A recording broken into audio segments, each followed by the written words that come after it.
ദൈവനാമത്തിന് മഹത്വമുണ്ടാകട്ടെ.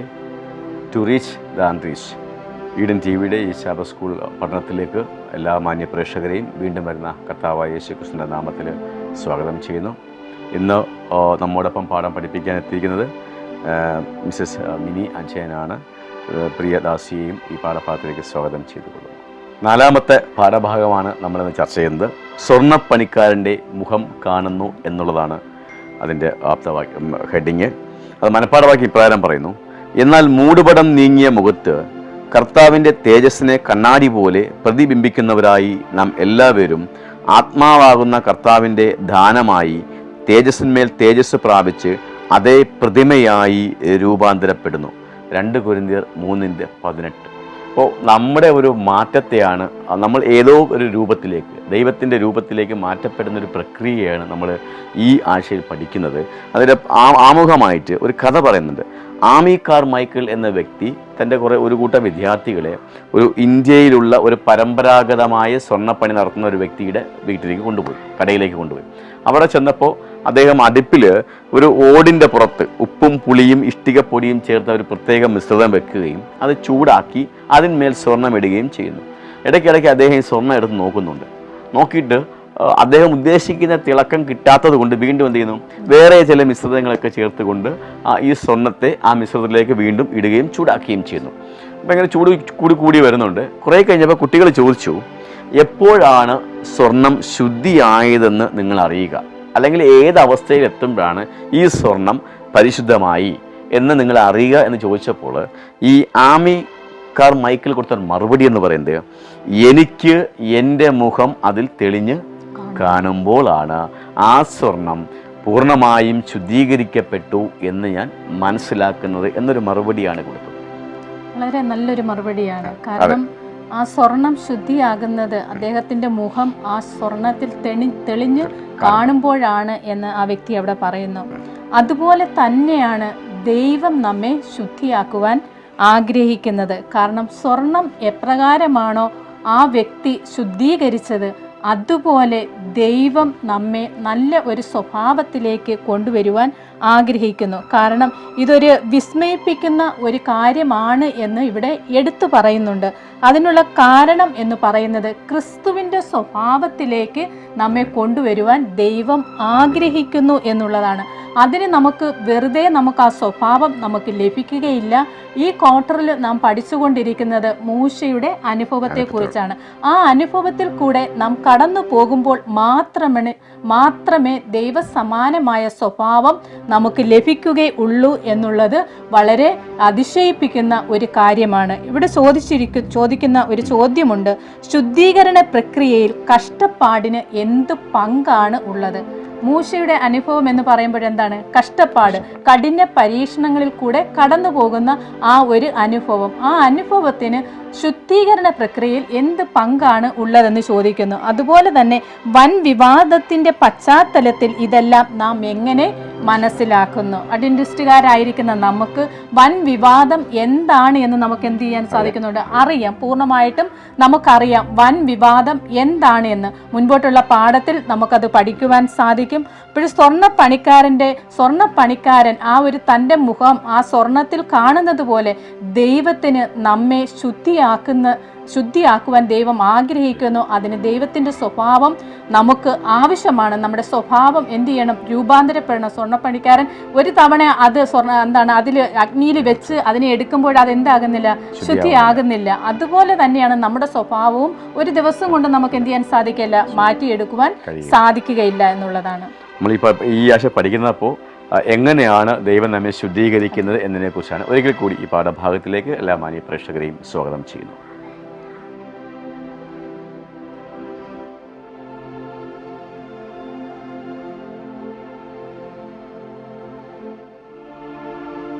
ഞായറാഴ്ചത്തെ പാഠഭാഗം അവൻ്റെ സ്വരൂപത്തിൽ.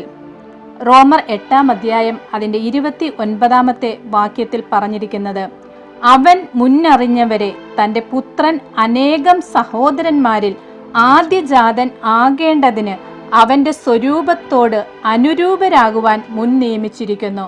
ദൈവം തൻ്റെ പുത്രനെ ഈ ലോകത്തിൽ അയച്ചത് അവൻ്റെ സഹോദരന്മാരിൽ, അതായത് കർത്താവായ യേശു ക്രിസ്തുവിനെ നമ്മൾ കഴിഞ്ഞുപോയ ക്വാർട്ടറിലുള്ള പാഠങ്ങളിൽ പഠിച്ചു, നമ്മുടെ സഹോദരനായിട്ട് എന്ത് ചെയ്യുന്നു, നമ്മൾ കാണുന്നു. ആ സഹോദരന്മാരിൽ ആദ്യ ജാതൻ ആകേണ്ടതിന്, ദൈവത്തിൻ്റെ ആ ഒരു സ്വരൂപത്തോട് നാം അനുരൂപരാകേണ്ടതിന് മുൻ നിയമിച്ചിരിക്കുന്നു എന്ന് റോമർക്ക് എഴുതിയ ലേഖനം 8-ാം അധ്യായം അതിൻ്റെ 29-ാമത്തെ വാക്യത്തിൽ പറയുന്നു. നമ്മൾ ഉൽപ്പത്തി പുസ്തകം 1-ാം അധ്യായം അതിൻ്റെ 27-ാമത്തെ വാക്യം നമ്മൾ വായിക്കുമ്പോൾ ദൈവം എപ്രകാരമാണ് മനുഷ്യനെ സൃഷ്ടിച്ചതെന്ന് അവിടെ പറയുന്നുണ്ട്. ദൈവത്തിൻ്റെ സാദൃശ്യത്തിലും സ്വരൂപത്തിലും മനുഷ്യനെ സൃഷ്ടിച്ചു. ആ മനുഷ്യന് എന്ത് സംഭവിച്ചു എന്ന് നമ്മൾ റോമർക്ക് എഴുതിയ ലേഖനം 3-ാം അധ്യായം അതിൻ്റെ 10 മുതൽ താഴോട്ടുള്ള വാക്യങ്ങൾ നമ്മൾ വായിക്കുമ്പോൾ അവിടെ ഇപ്രകാരം പറഞ്ഞിരിക്കുന്നു: നീതിമാൻ ആരുമില്ല, ഒരുത്തൻ പോലും ഇല്ല, ഗ്രഹിക്കുന്നവൻ ഇല്ല, ദൈവത്തെ അന്വേഷിക്കുന്നവനുമില്ല. ദൈവത്തിന്റെ സ്വരൂപത്തിൽ സൃഷ്ടിച്ച മനുഷ്യൻ എന്ത് ചെയ്തു? പാപത്തിൽ വീണുപോയി. അതുകൊണ്ടാണ് ദൈവം അവിടെ പറയുന്നത് നീതിമാൻ ആരുമില്ല, ദൈവത്തെ അന്വേഷിക്കുന്നവനും ഇല്ല എന്ന് പറയുന്നു. അപ്പോൾ ദൈവം നമ്മെ എപ്രകാരമാണോ സൃഷ്ടിച്ചത് ആ പഴയ ആ ഒരു അവസ്ഥയിലേക്ക്, ആ സ്വഭാവത്തിലേക്ക് നമ്മെ കൊണ്ടുവരുവാൻ ദൈവം ആഗ്രഹിക്കുന്നു. അതിനു വേണ്ടിയിട്ടാണ് തൻ്റെ പുത്രനെ ഈ ലോകത്തിൽ നമ്മുടെ പാപത്തിന് പരിഹാരമായിട്ട് ആദ്യജാതൻ ആകേണ്ടതിന്, ദൈവത്തിൻ്റെ സ്വരൂപത്തോട് നാം അനുരൂപരാകേണ്ടതിന് ആ പുത്രനെ ദൈവം നമുക്ക് തന്നു എന്നുള്ളതാണ് നമ്മൾ മനസ്സിലാക്കേണ്ടത്. ഇവിടെ പറയുന്നുണ്ട്, എന്നാൽ വേറൊരു മാനമുണ്ട്. ഇവിടെ ഡിസയർ ഓഫ് ഏജസ് അതിൽ പറഞ്ഞിരിക്കുന്നത് ഇപ്രകാരമാണ്: മനുഷ്യരിൽ ദൈവത്തിൻ്റെ അതേ സ്വരൂപം ഉണ്ടാക്കപ്പെടേണ്ടതുണ്ട്. ദൈവത്തിൻ്റെ ആദരവും ക്രിസ്തുവിൻ്റെ ആദരവും അവൻ്റെ ഭുജത്തിൻ്റെ സ്വഭാവ പൂർണ്ണതയിൽ ഉൾപ്പെട്ടിട്ടുണ്ട് എന്ന് എലൻ ജി വൈറ്റ് എഴുതിയ ഡിസയർ ഓഫ് ഏജസ് അതിൻ്റെ പേജ് നമ്പർ 671-ാമത്തെ പേജിൽ പറയുന്നു. ഇവിടെ പറയുന്നത് നേരത്തെ പറഞ്ഞതുപോലെ മനുഷ്യൻ്റെ അല്ലെങ്കിൽ ദൈവം മനുഷ്യനെ സൃഷ്ടിക്കുമ്പോൾ ദൈവിക സ്വരൂപത്തിലായിരുന്നു. അപ്പം അതിലേക്ക് തിരികെ കൊണ്ടുപോകുക, കാരണം പാപം മുഖാന്തരം ആ സ്വരൂപം മനുഷ്യൻ നഷ്ടപ്പെട്ടു. അപ്പം തിരിച്ച് ആ സ്വരൂപത്തിലേക്ക് മനുഷ്യനെ കൊണ്ടുപോകുക എന്നുള്ളതാണ് ദൈവത്തിൻ്റെ ഏറ്റവും വലിയ ആഗ്രഹം. അതിനുവേണ്ടി കർത്താവ് യേശു ക്രിസ്തുവിനെ വിട്ടു. പക്ഷേ എങ്ങനെയാണ് മനുഷ്യനെ തിരികെ കൊണ്ടുപോകേണ്ട ഒരു പ്രക്രിയയും ചോദിച്ചാലും സിസ്റ്റർ വൈറ്റ് അതിൽ പറയുന്നത്, ഇയ്യോബിൻ്റെ പുസ്തകത്തിലും മത്തായിയുടെ പുസ്തകത്തിലൊക്കെ പറയുന്നത്, നമ്മുടെ നല്ല പ്രവർത്തികളെ കണ്ടിട്ട് എന്ത് ചെയ്യണം? സമൂഹം സ്വർഗസ്ഥനായ നമ്മുടെ പിതാവിനെ എന്ത് ചെയ്യണം? മഹത്വപ്പെടുത്തണം. അപ്പം നമ്മുടെ നല്ല പ്രവൃത്തികളായിരിക്കണം അല്ലെങ്കിൽ നാം ആരാധിക്കുന്ന നമ്മെ സൃഷ്ടിച്ചതായ സ്വർഗത്തിലെ പിതാവ് എന്താണ് എന്ന് ഈ ലോകത്തോട് കാണിക്കുന്നത് നമ്മളാണ്. നമ്മളിലൂടെ ആയിരിക്കണം ലോകം അറിയേണ്ടത് നമ്മെ സൃഷ്ടിച്ചതായ പിതാവ് എപ്രകാരമുള്ള വ്യക്തിയാണ് എന്ന്, അല്ലെങ്കിൽ ഏത് സ്വഭാവത്തിലുള്ള വ്യക്തിയാണ് എന്ന് ഈ ലോകം അറിയേണ്ടത് നമ്മുടെ പ്രവൃത്തിയിലൂടെയാണ്. ഇവിടെ ഒരു ക്രിസ്ത്യാനിയായി ജീവിക്കുമ്പോൾ, അല്ലെങ്കിൽ ദൈവത്തിൻ്റെ മക്കളായി ജീവിക്കുമ്പോൾ നമുക്കറിയാം, നമ്മളൊരു വൻ വിവാദത്തിൽ ഒരു പ്രപഞ്ച നാടകം എന്നാണ് ഇവിടെ പറയുന്നത്. ക്രിസ്തുവും സാത്താനും തമ്മിലൊരു വൻ പോരാട്ടം നടക്കുന്നു. അതിൽ ഒരു ഭാഗത്ത് നമ്മളാണ്. അപ്പോൾ ക്രിസ്തുവും സാത്താനും തമ്മിലുള്ള പോരാട്ടം നടക്കുമ്പോൾ നമ്മൾ അതിൽ ഉൾപ്പെട്ടിട്ടുള്ളവരാണ്. ഒന്നുകിൽ നമ്മൾ സാത്താൻ്റെ ഭാഗത്തായിരിക്കും, അല്ലെങ്കിൽ നമ്മൾ ക്രിസ്തുവിൻ്റെ ഭാഗത്തായിരിക്കും. സോ നമ്മൾ ആഗ്രഹിക്കുന്നതൊക്കെയും, അല്ലെങ്കിൽ നമ്മൾ ദൈവത്തോട് യാചിക്കുന്നതും നമ്മൾ ഈ പാഠം പഠിക്കുന്നതും ഒരു ക്രിസ്ത്യാനിയെ ജീവിക്കുന്നതിൻ്റെ നമ്മുടെ ലക്ഷ്യം എന്ന് പറയുന്നത് ഈ വൻ പോരാട്ടത്തിൽ നമ്മൾ ആരുടെ ഭാഗത്തായിരിക്കണം? ദൈവത്തിൻ്റെ ഭാഗത്തായിരിക്കണം. ദൈവത്തിൻ്റെ ഭാഗത്തായിരിക്കണമെന്ന് നമ്മുടെ വാക്കുകൾ കൊണ്ട് മാത്രം പറഞ്ഞാൽ പോരാ, മറിച്ച് നേരത്തെ ഉദ്ധരിച്ചതുപോലെ എന്ത് ചെയ്യണം? അത് നമ്മൾ പ്രവൃത്തിയിലും കൊണ്ടുവരണം എന്ന് പറയുന്നത്. ഇവിടെ പറയുന്നത് പോരാട്ടം അനേക രൂപങ്ങൾ. നമ്മൾ പോരാട്ടം എന്ന് പറയുമ്പോൾ നമ്മൾ സങ്കല്പിക്കുന്ന രൂപത്തിലൂടെ ആയിരിക്കില്ല ഒരു പക്ഷേ പോരാട്ടം നമ്മളിലേക്ക് വരുന്നത്, അല്ലെങ്കിൽ നമ്മൾ ആ പോരാട്ടത്തിനിടയിൽ പെട്ടുപോകുന്നത്. നമ്മൾ ചിന്തിക്കുന്നതിന് അതീതമായി നമ്മൾ സങ്കല്പിക്കാത്ത രൂപത്തിലുള്ള പോരാട്ടങ്ങളിലൂടെയാണ് ഓരോ ക്രിസ്ത്യാനിയും കടന്നു പോകുന്നത്. ആ പോരാട്ടം എന്താണ്, അല്ലെങ്കിൽ നമ്മൾ അപ്പോഴും മനസ്സിലാക്കേണ്ടത് ആ പോരാട്ടത്തിലൊക്കെ നമുക്ക് അതിജീവിക്കുവാൻ കഴിയും എന്നൊരു ഉത്തമ വിശ്വാസം നമുക്ക് വേണം. അല്ല എങ്കിൽ നമ്മൾ എന്ത് ചെയ്യും? പതറി വീണു പോകും. നേരത്തെ പറഞ്ഞതുപോലെ ഈ നമ്മുടെ ഇങ്ങനെ പരീക്ഷണശാലയിൽ നമ്മൾ എന്ത് ചെയ്യും? പരാജയപ്പെട്ടു പോകും. ഇതൊരു പരീക്ഷണശാലയിലാണ് നമ്മൾ ഓരോരുത്തരും നിൽക്കുന്നത്. അപ്പോൾ നമ്മുടെ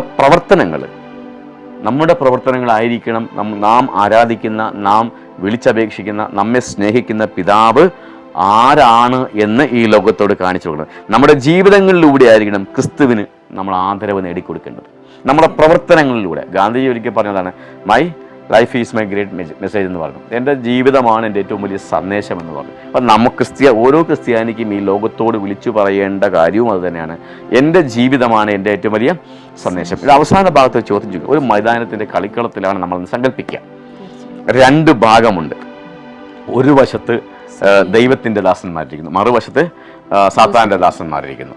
അപ്പോൾ നാം ചിന്തിക്കേണ്ടത്, ഇന്ന് പകൽക്കാലം ഞാൻ ചെയ്ത പ്രവർത്തനങ്ങൾ ഒന്ന് അക്കമിട്ട് എഴുതുകയോ അല്ലെങ്കിൽ അക്കമിട്ട് ഓർത്തെടുക്കുകയോ ചെയ്യുന്നെങ്കിൽ ഞാൻ ആരുടെ ഭാഗത്ത് നിൽക്കാനാണ് യോഗ്യത? ആരായിരിക്കും എനിക്ക് വേണ്ടിയിട്ട് ആർപ്പ് വിളിക്കുക? അതെ, ആരായിരിക്കും? ഇവൻ എൻ്റെ കക്ഷിയാണ്, അല്ലെങ്കിൽ എൻ്റെ ടീംമേറ്റ് ആണ്, എൻ്റെ ടീം അംഗമാണെന്ന് സാത്താനും എപ്പോഴും വൻപോരാട്ടത്തിന്റെ ഭാഗം പറഞ്ഞ് സാത്താൻ നമുക്ക് വേണ്ടി എന്ത് ചെയ്യുന്നു?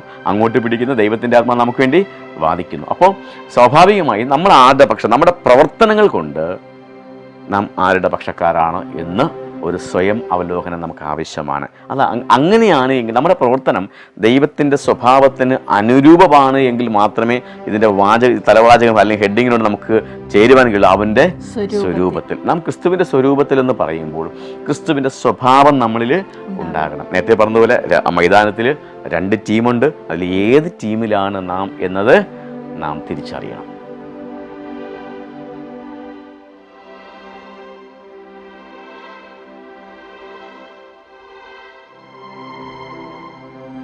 ശുദ്ധീകരണ അഗ്നിക്ക് മധ്യയുള്ള വിശ്വാസം. ഇതാണ് തിങ്കളാഴ്ച പാഠഭാഗത്ത് പറയുന്നത്. ശുദ്ധീകരണ അഗ്നിക്ക് മധ്യയുള്ള വിശ്വാസം. ഇവിടെ പറയുന്നത്, നാം യുദ്ധത്തിലാണ്, നമ്മളെല്ലാം പോർക്കളത്തിലാണ്. പക്ഷെ നമ്മുടെ ശത്രു അദർശനാണ്, കാണാൻ കഴിയുന്നില്ല. അതൊരു വലിയ ബുദ്ധിമുട്ടാണ്. കാരണം അദർശനായ അല്ലെങ്കിൽ കാണാൻ കഴിയാത്ത ശത്രുവിന് യുദ്ധം ചെയ്യുക എന്ന് പറയുന്നത് അസാധ്യമായതും സങ്കല്പിക്കുക മാത്രമാണ്. കാരണം നമുക്ക് ഈ ശത്രു എവിടെയാണ് നിൽക്കുന്നതെന്ന് അറിയില്ല, അയാൾ എങ്ങനെ വരുമെന്ന് അറിയില്ല, അയാളുടെ രൂപം എന്താണെന്ന് അറിയില്ല, അയാൾ ഏത് നിലയിൽ പ്രതികരിക്കുമെന്ന് അറിയില്ല. അപ്പം എന്നാൽ നമുക്ക് ഉറപ്പുണ്ട്, എന്ത്? ശത്രു അവിടെ ഉണ്ട്. അതാണ് ഒരു ക്രിസ്ത്യാനിയുടെ പ്രത്യേകത, ദൈവത്തിന്റെ പൈതലിന്റെ പ്രത്യേകത. എനിക്ക് ശത്രുവിനെ നേരിട്ട് കാണാൻ കഴിഞ്ഞിട്ടില്ല, അല്ലെങ്കിൽ ശത്രുവിനെ എനിക്ക് അങ്ങനെ ഏത് രൂപത്തിലാണെന്ന് അറിയില്ല. പക്ഷേ എനിക്ക് തിരുവചന പ്രകാരം, എന്നെ പഠിപ്പിക്കുന്നത് പ്രകാരം എനിക്കൊരു ഉറപ്പുണ്ട്, എൻ്റെ മുൻപിൽ എപ്പോഴും ആരുണ്ടെന്ന്? ഒരു ശത്രു ഉണ്ട് എന്നൊരു ഉറപ്പുണ്ട്. ആ ശത്രുവിനോടാണ് നമ്മൾ എന്ത് ചെയ്യേണ്ടത്? യുദ്ധം ചെയ്യേണ്ടത്. അപ്പം നമ്മളെല്ലാം ഒരു പോർക്കളത്തിലാണ്. ഒരു ക്രിസ്തീയ പോരാട്ടം എന്നാണ് നമുക്കുള്ളത്. ക്രിസ്തീയ ജീവിതത്തിൽ ഒരു പോരാട്ടം നമുക്കുണ്ട്. ആ പോരാട്ടത്തിൽ നമ്മുടെ ശത്രു എന്ന് പറയുന്നത് നമുക്ക് കാണാൻ കഴിയുന്നില്ല, പക്ഷേ നമുക്ക് എന്ത് ചെയ്യാൻ പറ്റും? അനുഭവിച്ചറിയാൻ കഴിയുന്നുണ്ട്. ആ പോരാട്ടങ്ങളെ നമ്മൾ അതിജീവിക്കണമെന്ന് വിശുദ്ധ വേദവസ്തു എങ്ങനെ അതിജീവിക്കാമെന്ന് വേദവസ്തു നമ്മെ പഠിപ്പിക്കുന്നു. അതുകൊണ്ട് തന്നെ നമുക്ക് എല്ലാവർക്കും ഉത്തമ ബോധ്യമുണ്ട്, ആരുണ്ട്? ഒരു ശത്രു എനിക്ക് എൻ്റെ കണ്ണാലെ കാണാൻ കഴിയാത്ത ഒരു ശത്രു ഉണ്ട് എന്ന് ഓരോ ദൈവ പൈതലും മനസ്സിലാക്കണം. ഇയ്യോബിൻ്റെ ജീവിതം എടുക്കുമ്പോൾ അങ്ങനെ തന്നെയാണ്. ഇയ്യോബ് എന്താണ്? നീതിമാൻ. ദൈവം തന്നെ പറയുന്നത് ഇയ്യോബിനെ പോലെ നീതിമാൻ ആരുമില്ല. അങ്ങനെ നീതിമാനായ ദൈവത്തിൻ്റെ വിശ്വസ്തദാസനായ ഇയ്യോബിന് വലിയ പരീക്ഷകൾ വന്നപ്പോൾ, ഇയ്യോബിന് സഹിക്കാൻ കഴിയുന്നതിനപ്പുറം പരീക്ഷ വന്നു എന്ന് ഇയ്യോബിൻ്റെ പുസ്തകം നമ്മൾ വായിക്കുന്നത് നമുക്ക് മനസ്സിലാക്കാൻ കഴിയും. ഒരു മനുഷ്യന്, ഇയ്യോബ് എന്ന മനുഷ്യന് സഹിക്കാൻ കഴിയുന്നതിൻ്റെ പരമാവധി സഹിച്ചു. പക്ഷേ ഇയ്യോബ് എന്തുകൊണ്ട് ആ പരീക്ഷകളെ അതിജീവിക്കുവാൻ തനിക്ക് കാണാൻ കഴിയാത്ത ഒരു കാര്യത്തിൽ അദ്ദേഹം ഉറച്ചു നിന്ന് ചോദിച്ചാൽ എന്താണ്? അവന് സ്വർണത്തെ പോലെ ആയിത്തീരും. അതായത് അവനെ ശുദ്ധീകരിച്ച് ഏറ്റവും പവിത്രമായ, ഏറ്റവും പരിശുദ്ധമായ ഒരു വ്യക്തിയാക്കി എന്ത് ചെയ്യും? കൊണ്ടുവരും എന്ന വിശ്വാസം ഇയ്യോബിനുണ്ടായിരുന്നു. ഇയ്യോബ് ശത്രുവിനെ കണ്ടില്ല, പക്ഷെ ഇയ്യോബ് അനുഭവിച്ചറിഞ്ഞു. ഇയ്യോബിന്റെ ജീവിതത്തിൽ കഷ്ടതകൾ നിറയുമ്പോഴും, അവന് സഹിക്കാൻ കഴിയുന്നതിനപ്പുറമായി കഷ്ടതകൾ വന്ന് നിറഞ്ഞപ്പോഴും എന്ത് ചെയ്തു? ദൈവം അവനോടൊപ്പം ഉണ്ട്, അല്ലെങ്കിൽ താൻ വിശ്വസിക്കുന്നതായ ദൈവം അവനെ പിടിച്ചുയർത്തും എന്ന ഒരു ഉത്തമ വിശ്വാസം, ആ ദൈവത്തിലുള്ള ആശ്രയം ഇയ്യോബിന് എന്ത് ചെയ്തു? ആ പരീക്ഷകൾ അതിജീവിക്കുവാൻ വേണ്ടി സഹായിച്ചു. ഇയ്യോബിന് അറിയാമായിരുന്നു ഈ പരീക്ഷകൾ ഞാൻ ശുദ്ധീകരിക്കും എന്ന് ഇയ്യോബിന് പൂർണ്ണമായി. അത് പറഞ്ഞത് അവൻ ശുദ്ധിയാക്കുന്ന അഗ്നിയെ സഹിച്ചു എന്നാണ്. ഇയ്യോബിന് ഒരു ആഗ്രഹം ഉണ്ടായതാണ്, എന്നും നീതിമാനായി ജീവിക്കണം, ദൈവത്തിന്റെ മകനായി ജീവിക്കണം എന്നൊരു ആഗ്രഹം ഇയ്യോബിന് ഉണ്ടാകുന്നുണ്ട്. വലിയൊരു പ്രതിഫലം ഇയ്യോബിന് ദൈവം വെച്ചിട്ടുണ്ട് എന്ന് മനസ്സിലാക്കി ഇയ്യോബ് എന്ത് ചെയ്തു? ആ ശുദ്ധിയാക്കുന്ന അഗ്നിയുടേതായ ആ എല്ലാ അസഹ്യതയും അവൻ എന്ത് ചെയ്തു? സഹിച്ചു. അപ്പൊ ഇയ്യോബ് നമുക്കൊരു വലിയ പാഠമാണ്. നമ്മുടെ ഓരോ ക്രിസ്ത്യാനിയുടെയും ജീവിതത്തിൽ ഇയ്യോബ് നമുക്കൊരു പാഠമാണ്. കാരണം നമ്മുടെ പരീക്ഷകളെ അതിജീവിക്കുവാൻ നമുക്കൊരു വലിയ ലക്ഷ്യമുണ്ട്. നമുക്കൊരു വലിയ ലക്ഷ്യമുണ്ട്. ആ ലക്ഷ്യത്തിലേക്ക് എത്തണമെങ്കിൽ നാം ഈ പരീക്ഷകളെ അതിജീവിച്ചേ കഴിയൂ. അതാണ് ആ പാഠത്തിൻ്റെ ആദ്യ ഭാഗത്തെ ഇയ്യോബിലൂടെ നമ്മെ പഠിപ്പിക്കുന്നത്. ഒരു ചോദ്യം നമ്മളോട് ചോദിക്കുന്നുണ്ട്, നിങ്ങൾക്ക് അഗ്നിയെ ഭയമുണ്ടോ എന്നൊരു ചോദ്യം. നമ്മൾ പെട്ടെന്നൊരു മറുപടി പറയുകയാണെങ്കിൽ എന്തായിരിക്കും നമ്മൾ പറയുന്നത്? ഉണ്ട് എന്ന് തന്നെയായിരിക്കും പറയുന്നത്. അതുപോലെ തന്നെ സാഹചര്യങ്ങൾ ഉണ്ടാക്കുന്ന ചൂടിനെ കുറിച്ച് നിങ്ങൾ വിഷമിക്കാറുണ്ടോ? അതിന് നമ്മളുടെ ഉത്തരം ഉണ്ട് എന്നുള്ളത് തന്നെയായിരിക്കും. കാരണം നാം ഈ ലോകത്ത് ആയിരിക്കുമ്പോൾ നമുക്ക് അനേകം പ്രതികൂലങ്ങളും പ്രയാസങ്ങളും ഒക്കെ നമ്മുടെ ജീവിതങ്ങളിൽ കടന്നു വരാറുണ്ട്. പരീക്ഷണങ്ങളാണേലും പ്രയാസങ്ങളാണേലും രോഗമാണേലും സാമ്പത്തിക നഷ്ടമാണെങ്കിലും കുടുംബത്തിലുണ്ടാകുന്ന അസ്വസ്ഥതകളാണെങ്കിലും ഇതൊക്കെയും നമ്മെ എന്ത് ചെയ്യാറുണ്ട്? വിഷമിപ്പിക്കാറുണ്ട്. ആ അഗ്നിയിൽ കൂടെ കടന്നു പോകുമ്പോൾ നമ്മൾ അതിനെ ഭയപ്പെടാറുണ്ട് എന്നുള്ളത് വാസ്തവമാണ്. എന്നാലും നമ്മൾ ഇയ്യോബിനെ കുറിച്ച് ഇവിടെ സാറ് വ്യക്തമായിട്ട് പറഞ്ഞു. ഇയ്യോബ് കുടുംബത്തിലുണ്ടാകുന്ന ആ ഒരു എല്ലാ മക്കളും നഷ്ടപ്പെട്ടിട്ടും തൻ്റെ സമ്പത്തും മുഴുവൻ നഷ്ടപ്പെട്ടിട്ടും ആ അഗ്നിയിൽ കൂടെ അല്ലെങ്കിൽ ആ അഗ്നിശോധനയിൽ കൂടെ ഇയ്യോബ് എപ്രകാരമാണ് വിശ്വാസത്തോടെ മുന്നേറിയത് എന്ന് നമുക്ക് മനസ്സിലാക്കുവാൻ സാധിച്ചു. എന്നാലും നമ്മളുടെ ജീവിതങ്ങളിൽ വരുന്ന പരീക്ഷണങ്ങൾ, ഒരു ചെറിയ പരീക്ഷണം തന്നെ നമ്മുടെ ജീവിതത്തിൽ വരുമ്പോൾ നമ്മൾ എന്ത് ചെയ്യാറുണ്ട്? തളർന്നു പോകാറുണ്ട്. ഒരു അസുഖം വരുമ്പോൾ, അതല്ലെങ്കിൽ സാമ്പത്തികമായിട്ട് നാം തകരുമ്പോൾ, അല്ലെങ്കിൽ നമ്മുടെ ആത്മീയ ജീവിതത്തിൽ തന്നെ പലപ്പോഴും എന്ത് ചെയ്യാറുണ്ട്? നമ്മൾ ആത്മീയ ജീവിതം തന്നെ മുൻപോട്ടും അതുപോലെ തന്നെ താഴോട്ടും പോകുന്ന അവസ്ഥകൾ നമ്മളുടെ ജീവിതത്തിൽ ഉണ്ടാകാറുണ്ട്. ഇവിടെ ഇയ്യോബ് പറഞ്ഞ പ്രസക്തമായ വാക്യമുണ്ട്. ഈ ഇത്രയും പരീക്ഷകൾ വന്നിട്ടും ഇയ്യോബിൻ്റെ വിശ്വാസത്തിൻ്റെ ഒരു പൂർത്തീകരണം എന്ന് പറയുന്നത്, അല്ലെങ്കിൽ ഏറ്റവും ആ ഒരു ഉന്നതി എന്ന് പറയുന്നത്, അദ്ദേഹം പറയുന്നത് ഞാൻ എൻ്റെ സ്വന്തം കണ്ണുകൾ കൊണ്ട് എന്ത് ചെയ്യും? ദൈവത്തെ. അത് എന്ന് പറയുന്നത് ഒരു അത്രമാത്രം വിശ്വസിക്കുന്ന ഒരു വ്യക്തിക്ക് മാത്രമേ അത്ര ഉറപ്പോട്, കാരണം അദ്ദേഹത്തിന് എല്ലാം നഷ്ടപ്പെട്ടു, ശരീരം വരെ എന്ത് ചെയ്യുന്നു? അഴുകി താഴേക്ക് വീഴുന്നൊരവസ്ഥയിൽ ദൈവത്തെ തള്ളിപ്പറയുവാൻ വേണ്ടി ലഭിച്ച ഉപദേശങ്ങൾക്ക് മറുപടിയായി അദ്ദേഹം പറയുന്നൊരു വാക്ക്, അതൊരു ദൃഢമായ വാക്കാണ്, ഒരു ഉറച്ച ഹൃദയത്തിൽ നിന്ന് വന്ന വാക്കാണ്. എന്താണ്? ഞാൻ എൻ്റെ സ്വന്തം കണ്ണുകൾ കൊണ്ട് എൻ്റെ ദൈവത്തെ കാണും. നമുക്ക് അതായത് ഈ നശിച്ചു പോകുന്ന അതെ എന്താ വിഷയം? നമുക്ക് ഈ സിസ്റ്റർ പറഞ്ഞതുപോലെ ചെറിയ പരീക്ഷകൾ വരുമ്പോൾ എന്ത് ചെയ്യും? നമ്മൾ പതറിപ്പോകാറുണ്ട്. നമ്മൾ പറയും ദൈവം എന്നോട് എന്തിനു ചെയ്തു? ചോദ്യതാണ്, എന്നോട് എന്തിനിത് ചെയ്തു എന്നൊരു ചോദ്യമാണ് നമ്മൾ പലപ്പോഴും ചോദിക്കാറുള്ളത്. എന്നാലും നമ്മൾ മനസ്സിലാക്കേണ്ട ഒരു കാരണം, നമ്മൾ ഈ കോട്ടിൽ പഠിച്ചുകൊണ്ടിരിക്കുന്നത് വളരെ വലിയൊരു പാഠം തന്നെയാണ്. മൂശയുടെ അനുഭവം. ആ അനുഭവത്തിൽ കൂടെ അല്ലാതെ ദൈവത്തിന് എന്ത് ചെയ്യാൻ സാധിക്കില്ല. നമ്മെ ആ ഒരു ശുദ്ധീകരണത്തിലേക്ക് അല്ലെങ്കിൽ സ്വഭാവ മാറ്റത്തിലേക്ക് നമ്മെ കൊണ്ടുവരുന്നതിന് ദൈവം എന്ത് ചെയ്യും? നമുക്ക് പരീക്ഷണങ്ങളും ബുദ്ധിമുട്ടുകളും ഒക്കെയും നമ്മുടെ ജീവിതത്തിൽ കടന്നു വരും. അതൊരു പക്ഷേ അത് ദൈവം അറിഞ്ഞുകൊണ്ടായിരിക്കാം, ഒരു പക്ഷേ ദൈവം അറിയാതെ ആയിരിക്കാം. അത് എപ്രകാരം ആണ് എന്നുള്ളത് നമ്മൾ എന്ത് ചെയ്യുന്നില്ല? അറിയുന്നില്ല. കാരണം ഇയ്യോബിന് അറിയത്തില്ലായിരുന്നു. ഇയ്യോബിന് വന്ന പരീക്ഷണം എപ്രകാരം ഉള്ളത്, അല്ലെങ്കിൽ എവിടെ നിന്നാണ് ഞാൻ ഇത്രയും നീതിമാനായിട്ട് ജീവിച്ചിട്ടും എനിക്ക് എന്തുകൊണ്ട് ഇപ്രകാരമുള്ള പരീക്ഷണം വന്നു എന്ന് ഇയ്യോബിന് അറിയില്ലായിരുന്നു. എന്നിട്ടും ഇയ്യോബ് ആരായിരുന്നു? വിശ്വസ്തനായിരുന്നു എന്ന് നമ്മൾ ചിന്തിക്കണം. കാരണം ഇവിടെ പറയുന്നുണ്ട്, സകല കഷ്ടപ്പാടിൻ്റെയും വേദനയുടെയും നടുവിൽ ശുദ്ധീകരണ പ്രക്രിയയുടെ യാഥാർത്ഥ്യം ആർക്ക് തിരിച്ചറിയുവാൻ കഴിഞ്ഞു? ഇയ്യോബിന് തിരിച്ചറിയുവാൻ കഴിഞ്ഞു. അവൻ്റെ സ്വഭാവത്തിൻ്റെ ഒരു ശക്തമായ സാക്ഷ്യമാണ് അത് എന്ന് നമുക്കറിയാം. കാരണം ഇന്ന് നമ്മൾ ഇയ്യോബിനെ കുറിച്ച് പഠിക്കുമ്പോൾ ആ സാക്ഷ്യം ആരുടെ ജീവിതത്തിലും കാണണം? നമ്മളുടെ ജീവിതത്തിൽ. നമ്മൾ പതറിപ്പോകും, നമ്മളുടെ എല്ലാം മറുപടി പെട്ടെന്ന് അഗ്നി വരുമ്പോഴും അല്ലെങ്കിൽ ശോധനകൾ വരുമ്പോഴും നമ്മൾ പതറിപ്പോകും എന്നുള്ളതാണെങ്കിലും ആ പതർച്ചയിൽ നിന്ന് അപ്പോഴും തന്നെ നമുക്ക് എന്ത് ചെയ്യാൻ സാധിക്കണം? കര കയറുവാൻ സാധിക്കണം. ആ പരീക്ഷയിൽ നമ്മൾ വീണുപോകരുത്. അപ്പോഴും ഇവിടെ ഈ പരീക്ഷകൾ അവനെ ശുദ്ധീകരിക്കും എന്ന് ആർക്കറിയാമായിരുന്നു? ഇയ്യോബിന് അറിയാമായിരുന്നു. തൻ്റെ ജീവിതത്തിൽ ഇയ്യോബ് നീതിമാനായിരുന്നു. എന്നിട്ടും ഈ കടന്നു വന്ന ഇയ്യോബിൻ്റെ ജീവിതത്തിൽ വന്ന പരീക്ഷകളെല്ലാം ഇയ്യോബിനെ വീണ്ടും ശുദ്ധീകരിക്കും എന്ന് പറയുന്നു. എന്നാലും നമ്മൾ ആരാണ്? പാപികളാണ്. അപ്പോഴും നമ്മളുടെ ജീവിതത്തിൽ കടന്നു വരുന്ന പരീക്ഷണങ്ങൾ നമ്മെ ശുദ്ധീകരിക്കുന്നതിന് വേണ്ടിയിട്ട് അതിനു വേണ്ടിയിട്ട് നാം വിനിയോഗപ്പെടുത്തുമോ, അതോ നമ്മളുടെ നാശത്തിലേക്ക് ആ പരീക്ഷണങ്ങൾ കടന്നു പോകുമോ എന്നുള്ളത് നമ്മൾ ചിന്തിക്കണം. ഇവിടെ പറയുന്നുണ്ട്, നിങ്ങളുടെ സ്വന്തം അനുഭവത്തിൽ പരീക്ഷകൾ എങ്ങനെ ശുദ്ധീകരിക്കുകയും നിർമ്മലീകരിക്കുകയും ചെയ്യുന്നു? കഷ്ടപ്പാടിലൂടെ അല്ലാതെ മറ്റ് ഏതൊക്കെ വിധത്തിൽ നിങ്ങൾക്ക് ശുദ്ധീകരിക്കപ്പെടുവാനാകും? തീർച്ചയായിട്ടും നമുക്ക് എപ്രകാരം മാത്രമേ ശുദ്ധീകരിക്കപ്പെടുവാൻ സാധിക്കുകയുള്ളൂ? കഷ്ടപ്പാടിൽ കൂടെ മാത്രമേ. കാരണം എന്താണ്? അല്ലാതെയും ശുദ്ധീകരിക്കപ്പെടുന്നില്ല എന്ന് നമുക്ക് പറയുവാൻ സാധ്യമല്ല. ഒരു പക്ഷേ ഒരു മനുഷ്യൻ്റെയും ജീവിതത്തിൽ ഒരു ചെറിയ കഷ്ടപ്പാട് പോലും ഇല്ലാതെ ഒരു മനുഷ്യനും എന്ത് ചെയ്യുന്നില്ല?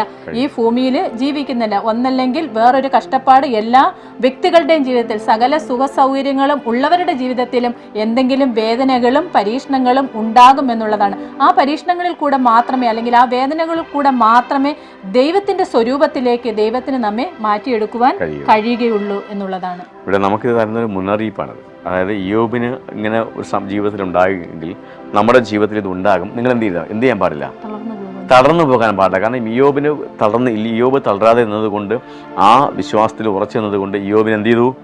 പൂർണ്ണമായി ശുദ്ധീകരിക്കപ്പെട്ടു. നമുക്ക് കഷ്ടതകളും പ്രയാസങ്ങളും ഉണ്ടാകും. എന്നിരുന്നാലും അതിനെയൊക്കെ അതിജീവിക്കണം. അല്ലെങ്കിൽ നിങ്ങളുടെ ജീവിതത്തിൽ ഇതൊരു മുന്നറിയിപ്പാണ്. നമ്മുടെ ജീവിതത്തിൽ ഇത് ഉണ്ടാകും. ഓരോ ക്രിസ്ത്യാനിയുടെ ജീവിതത്തിലും പരിശോധനകളും പരീക്ഷകളും ഉണ്ടാകും. അത് ഉണ്ടാകാതെ പോകില്ലെങ്കിൽ മാത്രമേ നമുക്ക് കൂടുതൽ എന്ത് ചെയ്യാൻ പറ്റുള്ളൂ? ദൈവത്തിൽ ആശ്രയിക്കാനും അല്ലെങ്കിൽ ശുദ്ധീകരിക്കപ്പെടുവാനും കഴിയുകയുള്ളൂ. നമ്മൾ കൂടുതൽ ഓരോ ദിവസവും, ഒരു ക്രിസ്ത്യാനിയുടെ ജീവിതത്തിൽ മുഴുവൻ സമയം കഷ്ടത എന്നല്ല ഉദ്ദേശിക്കുന്നത്, മറിച്ച് കൂടുതലായി ശുദ്ധീകരിക്കപ്പെടുവാൻ വേണ്ടി ചില വേദനകൾ, ചില പ്രയാസങ്ങൾ നമ്മൾ അതിജീവിച്ചേ കഴിയൂ എന്നാണ് ഈ ഭാഗത്തിലൂടെ നമ്മെ ഓർമ്മിപ്പിക്കുന്നത്.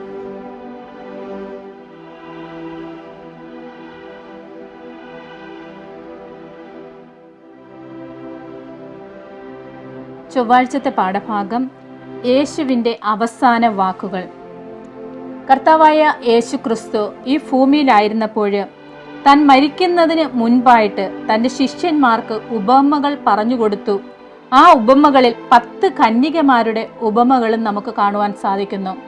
നമുക്കെല്ലാവർക്കും സുപരിചിതമായ ഒരു ഉപമയാണ് 10 കന്യകമാരുടെ ഉപമ. അതിൽ 5 കന്യകമാർ ബുദ്ധിയുള്ളവരും 5 കന്യകമാർ ബുദ്ധിയില്ലാത്തവരുമായിരുന്നു. ഇവര് കർത്താവ് അല്ലെങ്കിൽ ദൈവത്തിന്റെ മണവാളനെ എതിരേൽക്കുവാൻ ഒരുങ്ങിയിരുന്നു എന്നാണ് നമുക്ക് വചനത്തിൽ കൂടെ മനസ്സിലാക്കുവാൻ സാധിക്കുന്നത്. അർദ്ധരാത്രിക്ക് മണവാളൻ വന്നപ്പോൾ ഇവര് എഴുന്നേൽക്കുകയും മണവാളനെ എതിരേൽക്കുന്നതിന് വേണ്ടിയിട്ട് തങ്ങളുടെ വിളക്കുകൾ തെളിക്കുവാൻ അല്ലെങ്കിൽ വിളക്കുകൾ കത്തിക്കുവാൻ തുടങ്ങിയപ്പോഴും 5 കന്യകമാരുടെ വിളക്കിൽ എണ്ണയില്ലായിരുന്നു എന്ന് നമുക്ക് കാണുവാൻ സാധിക്കുന്നു. എന്നാൽ 5 കന്യകമാർ അവരുടെ വിളക്ക് തെളിയിച്ചു. ഈ 5 കന്യകമാർ, എണ്ണയില്ലാത്ത കന്യകമാർ, എണ്ണയുള്ള കന്യകമാരുടെ അടുത്തുപോയി തങ്ങൾക്ക് അല്പം എണ്ണ തരണം എന്ന് ആവശ്യപ്പെട്ടപ്പോൾ ഈ ബുദ്ധിയുള്ള കന്യകമാര് ഞങ്ങൾക്കും നിങ്ങൾക്കും തികയാതെ ഇരിക്കേണ്ടതിന് നിങ്ങൾ കടയിൽ പോയി അല്ലെങ്കിൽ വിലയ്ക്ക് വാങ്ങുവാൻ അവരോട് പറഞ്ഞു. എന്നാൽ അവർ വിലയ്ക്ക് വാങ്ങുവാൻ പോയ സാഹചര്യത്തിൽ മണവാളൻ എന്ത് ചെയ്തു? മണിയറയിൽ പ്രവേശിച്ചു എന്ന് നമുക്ക് മനസ്സിലാക്കുവാൻ സാധിക്കുന്നു. ഇവിടെ പരിശുദ്ധാത്മാവ് സ്വഭാവത്തെയാണ് എടുത്തു കാണിക്കുന്നത്. അതുപോലെ തന്നെ പരിശുദ്ധാത്മാവിനെയും കാണിക്കുന്നു എന്ന് നമുക്കറിയാം. അതേ എണ്ണ സ്വഭാവത്തെയും കാണിക്കുന്നു. കാരണം ഈ 5 കന്യകമാര് ദൈവത്തിൽ പൂർണ്ണ ആശ്രയം വെച്ച് അവര് ശുദ്ധീകരണ പ്രക്രിയയിൽ കൂടെ കടന്ന് അവരെന്ത് ചെയ്തു? കഠിന പരീക്ഷണങ്ങളിൽ കൂടെ അവര് നമ്മൾ ഇൻട്രൊഡക്ഷനിൽ പഠിച്ചതുപോലെ സ്വർണത്തെ അതിൻ്റെ പൂർണ്ണ ശോഭയിൽ എടുക്കുന്നത് പോലെ ഈ കന്യകമാരുടെ സ്വഭാവം രൂപീകരിക്കപ്പെട്ടിരുന്നു, അല്ലെങ്കിൽ ദൈവത്തിന് അനുരൂപമാക്കപ്പെട്ടിരുന്നു. എന്നാൽ തയ്യാറായി നിന്നവരാണ്. എന്നാൽ 5 കന്യകമാർക്ക് ആ ഒരു സ്വഭാവം അവരുടെ ജീവിതത്തിൽ ഇല്ലായിരുന്നു എന്ന് നമുക്ക് മനസ്സിലാക്കുവാൻ സാധിക്കുന്നു. ഇവിടെ എണ്ണ സൂചിപ്പിക്കുന്നത് അനേക വ്യാഖ്യാതാക്കൾ പറയുന്നത് ഒന്ന് പരിശുദ്ധാത്മാവിനാണ് അല്ലേ, മറ്റൊന്ന് സ്വഭാവത്തെയാണ്. അപ്പോൾ 2 കാര്യങ്ങൾ കാണും. അതിൻ്റെ താഴത്തെ ഒരു ഉപമ പറയുന്നത് എന്താണ്? കോലാടും ചെമ്മരിയാടും. കർത്താവായ യേശുക്രിസ്തുവിന്റെ 2ാമത്തെ വരവിൽ പിന്നെ മക്കളെ എന്ത് ചെയ്യും? 2 അല്ലെങ്കിൽ ഈ ഭൂമിയിലെ ജനത്തെ 2 ആയിട്ട് വേർതിരിക്കുകയും കോലാടുകളെയും ചെമ്മരിയാടുകളെയും വേർതിരിക്കുന്ന അതേ പ്രക്രിയയിലൂടെ, അതായത് ഇതെങ്ങനെയാണ് ഈ 2 ആടുകളെയും വേർതിരിക്കുന്നത് വെച്ചാൽ സ്വഭാവത്തിൻ്റെ അടിസ്ഥാനത്തിലാണ്. നമ്മൾ ഏത് ഭാഗത്തായിരിക്കണം എന്നാണ് ആഗ്രഹിക്കുന്നത്. നമ്മൾ ഈ പറയുന്നത് പോലെ ദൈവത്തിൻ്റെ വലതുഭാഗത്ത് എപ്പോഴും കർത്താവ് യേശുക്രിസ്തു വരുമ്പോൾ എൻ്റെ പിതാവിനാൽ അനുഗ്രഹിക്കപ്പെട്ടവരെ എൻ്റെ വലതുഭാഗത്ത് വരുവിൻ എന്ന് പറയുന്നവരുടെ കൂട്ടത്തിലായിരിക്കണം നമ്മളായിരിക്കേണ്ടത്. അങ്ങനെ ആകണമെങ്കിൽ നമുക്ക് കോലാടിൻ്റെ സ്വഭാവമല്ല ആവശ്യം. ദൈവത്തിൻ്റെ എൻ്റെ പിതാവിനാൽ അനുഗ്രഹിക്കപ്പെട്ടവരെ എന്ന വിളിക്ക് നമ്മൾ അർഹത ഉള്ളവരാകണമെങ്കിൽ നമുക്ക് ചെമ്മരിയാടിൻ്റെ സ്വഭാവമായിരിക്കണം ഉണ്ടായിരിക്കേണ്ടത്. ഒരു സ്വഭാവ രൂപീകരണം അല്ലെങ്കിൽ ക്രിസ്തേശുവിലുള്ള സ്വഭാവ രൂപീകരണം നമുക്കുണ്ടായിരിക്കണം. ഒരിക്കലും നേരത്തെ പറഞ്ഞതുപോലെ വാങ്ങാൻ കിട്ടുന്നതല്ല സ്വഭാവം എന്ന് പറയുന്നത്. കന്യകമാർ അവിടെ 5 പേര് പോയപ്പോൾ അവർക്ക് വാങ്ങാൻ പറ്റിയില്ല. അത് അവരിൽ തന്നെ സ്വയമായി ഉണ്ടാക്കിയ ഓരോ സ്വഭാവം നമ്മുടെ എന്താണ് സ്വഭാവം എന്ന നിർവചനം? നാം അന്ധകാരത്തിലായിരിക്കുമ്പോൾ അല്ലെങ്കിൽ മറ്റാരും നമ്മെ ശ്രദ്ധിക്കാതിരിക്കുമ്പോൾ നാം എന്താണോ ചെയ്യുന്നത് അതാണ് നമ്മുടെ സ്വഭാവം. കാരണം പലപ്പോഴും മറ്റുള്ളവർ നമ്മളെ ശ്രദ്ധിക്കുന്നത് പകൽ എന്തായിരിക്കും? പലരും നല്ല സ്വഭാവം അല്ലെങ്കിൽ മറ്റുള്ളവരുടെ മുൻപിൽ നല്ല വ്യക്തിത്വത്തിന് ഉടമകളായിരിക്കും. എന്നാൽ അവര് അവര് അന്ധകാരം അല്ലെങ്കിൽ ഇരുട്ടിലായിരിക്കുമ്പോൾ അവരെ ആരും കാണുന്നില്ല എന്നൊരു സാഹചര്യത്തിൽ അവരുടെ യഥാർത്ഥ സ്വഭാവം എന്ത് ചെയ്യും? അതുകൊണ്ടാണ് പറഞ്ഞത് അർദ്ധരാത്രിയിൽ സൂര്യൻ ഉദിച്ചാൽ ഓരോരുത്തരുടെ തനി സ്വഭാവം നമുക്ക് കാണാൻ കഴിയും, അല്ലെങ്കിൽ ശരിയായ സ്വഭാവം എന്താണെന്ന് മനസ്സിലാക്കാൻ കഴിയുന്നത് പോലെ സ്വഭാവം എന്ന് പറയുന്നത് മറ്റാരുമില്ലാത്തപ്പോൾ നാം എന്താണോ ചെയ്യുന്നത്, അല്ലെങ്കിൽ എന്നെ ശ്രദ്ധിക്കുവാനോ എന്നെ നിരീക്ഷിക്കുവാനോ ആരുമില്ലാത്തപ്പോൾ ഞാൻ എന്താണോ ചെയ്യുന്നത് അതാണ് എൻ്റെ സ്വഭാവം എന്നത്. പക്ഷേ നാം ഒരു കാര്യം മനസ്സിലാക്കേണ്ടത്, നാം ഏത് അന്ധകാരത്തിലായാലും ഏത് രഹസ്യത്തിലായാലും എന്ത് ചെയ്താലും ആരറിയുന്നു? സ്വർഗസ്ഥനായ പിതാവ് അറിയുന്നു എന്നുള്ളതാണ്. ചിലപ്പോഴൊക്കെ നമ്മൾ പല കാര്യങ്ങളും നമുക്ക് ഹൈഡ് ചെയ്യാൻ കഴിയും, നമുക്കത് ഒളിച്ചു വെക്കുവാൻ കഴിയും. പക്ഷേ മനുഷ്യരുടെ കണ്ണുകളിൽ നിന്ന് മാത്രമേ നമുക്കത് ഒളിച്ചു വെക്കുവാൻ കഴിയുകയുള്ളൂ. നമ്മുടെ ഓരോ നിമിഷങ്ങളും ഓരോ ചുവടുവെപ്പുകളും ദൈവം കാണുന്നു എന്നുള്ളതാണ്. അതുകൊണ്ട് തന്നെ നമ്മുടെ സ്വഭാവം എന്ന് പറയുന്നത് ദൈവം നമ്മളിൽ നിന്നും ആഗ്രഹിക്കുന്നതും ഓരോ മക്കളും ഓരോ വ്യക്തിയും ദൈവത്തിൻ്റെ വലതുഭാഗത്ത് വന്നു ചേരണമെന്ന് ദൈവം ആഗ്രഹിക്കുന്നു. പക്ഷെ നമ്മളും അതുപോലെ ആഗ്രഹിക്കണം. ദൈവം മാത്രം ആഗ്രഹിച്ചിട്ട് കാര്യമില്ല, നമ്മളും അതുപോലെ ആഗ്രഹിക്കണം. എനിക്ക് ദൈവത്തിൻ്റെ വലതുപക്ഷത്ത് ആകണം. അങ്ങനെയാണ് എങ്കിൽ അതിനു വേണ്ടി ആയിരിക്കണം നമ്മുടെ സ്വഭാവത്തെ രൂപീകരിക്കേണ്ടത്. നാം ആരും കാണാത്തപ്പോഴും ദൈവത്തിന് വേണ്ടി നിലകൊള്ളാൻ ശ്രമിക്കണം. നമ്മുടെ സ്വഭാവം അപ്രകാരം ക്രമപ്പെടുത്തി എടുക്കണം ദൈവത്തിന് വേണ്ടി. ആരും കാണാത്ത അവസ്ഥയിൽ നമ്മെ കാണുന്ന ഒരു ദൈവം ഉണ്ട് എന്ന് നമ്മൾ എന്ത് ചെയ്യണം? എപ്പോഴും മനസ്സിലാക്കണം. കാരണം ഒരു കഴിഞ്ഞുപോയ പാഠത്തിൽ തന്നെ ദൈവം നമ്മൾ പഠിച്ചു എന്താണ്? നമ്മെക്കാട്ടിലും നമ്മെ അറിയുന്ന ഒരു ദൈവം. ഒരു പക്ഷേ ഞാൻ എന്നെ അറിഞ്ഞതിനെക്കാട്ടിലും അധികം എന്നെ അറിയുന്ന ഒരു ദൈവമാണ് നമ്മുടെ ദൈവം എന്ന് എന്ത് ചെയ്യണം? നമ്മൾ അത് ഇരുട്ടിലാണെങ്കിലും വെളിച്ചത്തിലാണെങ്കിലും നമ്മളുടെ ഹൃദയത്തിലെ ചിന്തകളും വിചാരങ്ങളും ഞാൻ ചിന്തിക്കുന്നതിന് മുൻപേ ഞാൻ എന്താണ് ചിന്തിക്കുവാൻ പോകുന്നത് എന്നറിയുന്ന ഒരു ദൈവമാണ് നമുക്കുള്ളത്. ആ ദൈവമാണ് നമ്മെ എന്ത് ചെയ്യുന്നത്? ആ സ്വഭാവത്തിലേക്ക്, ദൈവത്തിൻ്റെ സ്വഭാവത്തിലേക്ക് വീണ്ടെടുക്കുവാൻ ആഗ്രഹിക്കുന്നത്. ആ ദൈവത്തിൻ്റെ സ്വഭാവത്തിലേക്ക് നമ്മൾ വീണ്ടെടുക്കപ്പെടേണ്ടതിന് നമ്മൾ എന്ത് ചെയ്യണം? നമ്മൾ ദൈവത്തിൻ്റെ കരങ്ങളിൽ നമ്മളെ കൊടുക്കണം എന്നുള്ളതാണ്. കാരണം സ്വർണ്ണ പണിക്കാരൻ്റെ കൈകൊണ്ടാണ് ആ സ്വർണം എന്ത് ചെയ്യുന്നത്? ശുദ്ധീകരിക്കപ്പെടുന്നത്. അതുപോലെ തന്നെ ദൈവത്തിൻ്റെ കരങ്ങളിൽ നമ്മെ കൊടുത്താൽ മാത്രമേ ദൈവത്തിന് നമ്മെ ശുദ്ധീകരിക്കുവാൻ കഴിയൂ. തീരുമാനം. അതുകൊണ്ടാണ് എല്ലാവർക്കും എന്തുള്ളത്? സ്വാതന്ത്ര്യം, തിരഞ്ഞെടുപ്പിന്റെ സ്വാതന്ത്ര്യം ദൈവം നമുക്ക് നൽകിയിരിക്കുന്നത്. ഈ വളരെ രഹസ്യമായി ചെയ്തൊരു പാവം ബൈബിളിലുണ്ട്. പക്ഷേ ആ രഹസ്യമായി ചെയ്ത പാവം, ആ പാവം ചെയ്ത വ്യക്തിയോട് പ്രവാചകൻ വന്ന് പറഞ്ഞൊരു വാക്കുണ്ട്, ആ മനുഷ്യൻ നീയാണ് എന്നുള്ളത്. ആ മനുഷ്യൻ നീ വേറെ ആരെടുത്തും ദാവീദ് ആലോചിച്ചില്ല. ഊരിയാവിനെ കൊല്ലുവാൻ വേണ്ടി ദാവീദിന്റെ മനസ്സിൽ മാത്രം ഉളവായൊരു പദ്ധതിയാണത്. ആ പദ്ധതി പ്രകാരം ദാവീദ് അത് ചെയ്തു. ദാവീദ് വേറെ ആരോടും പറഞ്ഞൊന്നുമില്ല ഇങ്ങനെ ബോധപൂർവം അയാളെ കൊല്ല. പക്ഷേ ദൈവത്തിന് അതിന് വെളിവായിരുന്നു. ദൈവത്തിനത് വെളിവായത് കൊണ്ട് ആ പ്രവാചകൻ വന്ന് ദാവീദിനോട് പറഞ്ഞ വാക്കാണ്, ആ മനുഷ്യൻ നീതാണ്. അപ്പം നാം ഓരോരുത്തരും ചിന്തിക്കേണ്ടത്, നാം രഹസ്യത്തിൽ ചെയ്യുന്ന പാപങ്ങളും എൻ്റെ മനസ്സിൽ ചിന്തിച്ചു കൂട്ടി അല്ലെങ്കിൽ ചിന്തിക്കുന്ന ഓരോ കാര്യങ്ങളും ദൈവത്തിൻ്റെ മുൻപിൽ പകൽ പോലെ വ്യക്തമാണ് എന്നുള്ളതാണ്.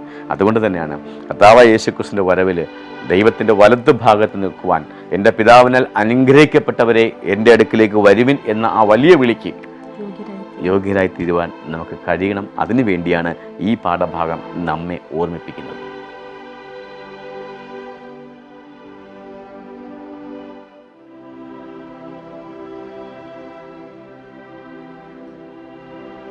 ബുദ്ധിമാന്മാർ എന്നുള്ളതാണ് ബുധനാഴ്ച പാഠത്തിൻ്റെ ഹെഡിങ്.